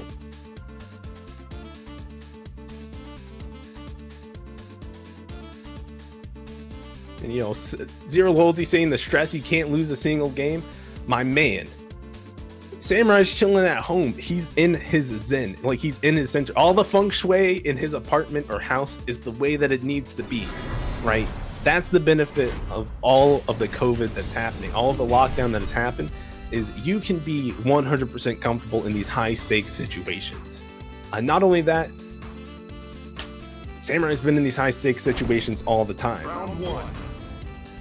But does Flaquito know these high stakes situations as well as Samurai? I guarantee you all of these people playing Seth have not been in as many high stakes situations as Samurai's Akuma. And look at him just locking down Flaquito. Flaquito refusing to bait on these throws. He saw all the times that Nerd Vega got shimmy and he's not biting, but he's still getting stunned. Nothing's happening for him. My goodness, round 1 over. Give me a next. Round 2. Fight. My goodness. All right, but you're starting to see the slow and patient style come out here. He shimmied him, didn't really get a shimmy punish, but tossed him one time. And now we're going in. Got one demon flip here. Goes just for button Oki. No throws yet. All right, just backing away from these difficult situations. Demon flip got to the other side. Just going to back to him. Get into this corner, my guy. Yo, 1 + 1 = DP. Stay in this corner. What does Flaquito do? Is he going to bust it out here, trying to find an activation point with target combo, but nothing. He's locked down. Oh my goodness. Samurai ready with the punish on the light one, and he got the shimmy again with the DP. My God, it was the most meter that he could build. Akuma wins. He's even being optimal in death, or when the other person's dying. My goodness, it's down to Chris CCH and Samurai. The only person to defeat Samurai all night has been Chris CCH, and they're back at it again. They're already lined up. We don't even have to go back of the queue. This is why Samurai saved himself for last. He knew that he had the ability to pull this out. He knew that in his heart of hearts, when it comes down back against the wall, he can do this. But now is the final point, ladies and gentlemen. He has to win one more match in order to win this Seth trifecta. 6 straight games. 6 straight games against 6 different people. Can he do it? Or will Chris CCH devastate all of our hearts and prove that Seth boys are too strong? It's time to find out. Has Samurai adjusted to Chris CCH? Has Chris CCH adjusted to how Samurai's been playing against all these different sets? We're seeing some more aggression come out of Samurai here. A lot more jumps, this time mixing up between air fireball and regular jumps. Bringing it back down to slow. Saw that Chris CCH didn't get hit by either of those, but no, a miss confirmed from Chris CCH. Going to put him in the corner, but challenging on Wake Up with the buttons. Didn't let Samurai steal any additional turns there. Respect my pressure. Going to spin the red fireball here just to get damage. Another throw. He's almost on stun. This could be the first round that Samurai loses in like 10 rounds. All right, trying to bait something out with all these whiff buttons, but Chris just not biting. But no, he finally got caught. This is going to be a side swap into activation, into a hard knockdown. No meter on deck. What can Chris do here? Getting pushed into the corner. He got whiff punish, but no, Samurai got the wrong button confirmed. Still pushing buttons. Try to bait out the EXDP, nothing. Still, Chris is playing solid. Even on another demon flip cancel, no DP from Chris, and Samurai is on match point, on tournament point. Can he do this? All right, Chris starting strong here. Got the throw, mixing up the jumps now, but Samurai just checking on a jump heavy kick. He blocked like a plus jumping, and he pushed jab and confirmed the counter. All right, no counter conversion for Chris CCH. Nice light DP to punish the hands. We saw that earlier. Oh my goodness, and jump detaining like a Street Fighter 4, baby. We're locked in the corner still. No EXCP still from Chris, and no, he finally does it. It gets blocked. The math didn't calculate properly. It's gonna be enough. Samurai, he brings it all the way back. 6 straight games. Akuma wins. Put some respect on his name. Congratulations. He doesn't even need a team. He can just play this by himself. When are we gonna do like a King of the Hill gauntlet where Samurai has to fight like 18 different players back to back to back until he loses? Oh my goodness. Yo, thank you everybody that has joined. Thank you to all of our competitors. Sevle, Mad Gear, Chris, Blarlad, Luigi, Gumby, Flakido, Shidoken, Samurai, Gek, Mario, Anthony, Hylex, Dookie, Splice, Helix, and a trusty Penguin. Thank you all for turning out and giving us such an awesome event. A huge shout out to Zero Loyalty for running the tournament and setting all of this up, getting everybody together. And I'm going to give myself my own shout out for commentating the entire thing by myself. Oh my goodness! You want to post 3 hours? Holy interview? shit! Ugh. I have to ask Samurai about that. That was ridiculous. That was the most ridiculous set of matches I think I've ever watched in my entire life. Okay, I'm gonna let you know, I'm not a good. That's fine. I'll ask the questions. I don't care. I mean, I don't even. I just want to ask him I don't even know what to ask him, but I feel like it just happened. How? No, I think we just start with those 2 questions: how and why. Okay. Come over to this has purpose where Samurai's at. Yeah. They let their guard down. My God. God damn. That was great. That was great. Samurai. That was so sick. Were you just like in ultimate Zen mode at that point, or was it just like you win, you lose, whatever, or did you even feel any stress at all at that point when you had to play against, I think, was it like 5 or 6 players in a row and not lose a single game? Yeah, so in this situation, I've been put in this situation many times, right? Of course. And these guys are all they're thinking about is they have to kill me. That's all they're thinking about. They're overstressing But me, themselves. yeah, they're overthinking it. So I'm over here like I just gotta play 1 round at a time, just be in the moment, get a round. If I don't, it's fine. Get the next round, and just slowly do it over and over again until we win. I was speechless that entire time. Every single round. I mean, I was stressed out. Just watching. Like, we've seen Samurai do this time and time again on SFL League, right? With, I guess, live audience. Like you have like the actual crowd or just the players around you, like trash talking, doing that kind of stuff. In this situation, you just had your teammates around you to kind of listen and support you, and didn't have to deal with any trash talk back and forth. I mean, Yeah. I mean, SFL is really special because it's a team game. Obviously, it's not just like you can't be the best player and win by yourself. You have to really bring the team morale up and bring your team together to have a one mind and one focus. I think you definitely have. I can't see any point in any future of any team tournament ever where somebody doesn't pick you first if you're not even the leader. I mean, there's just such the composure that you seem to have is absolutely ridiculous. I don't know if there's anyone else who can match it. Honestly, if you have the trust of your teammates, that's all you need. Because they trusted me with the last spot. They trusted me with just closing it out, and they were cheering me on, man. Just the way I cheered them on. That's awesome, man. I didn't have a lot of questions because I'm not really good at this, but I had to talk to you because that was that. It was just. I know you've done it before, but I mean, come on. It's always ridiculous each I was time. on these guys. I got to practice to be the last man standing, and I got to work with them. So I mean, everyone did great. No, I'm not. Yeah, it was a I don't great event. Yeah, it was great. Well, thank you everyone for playing. Samurai, great show. Everyone here, Trusty, Mario, Anthony. I'm not gonna list 16 names or whatever, but and Noguremi, thank you. We'll be doing this again next month, some point. So look out. For sure. See you around, guys. Solo commentate that one. You don't have to do it again if you don't want to. All right. That was Peace out. Commentary was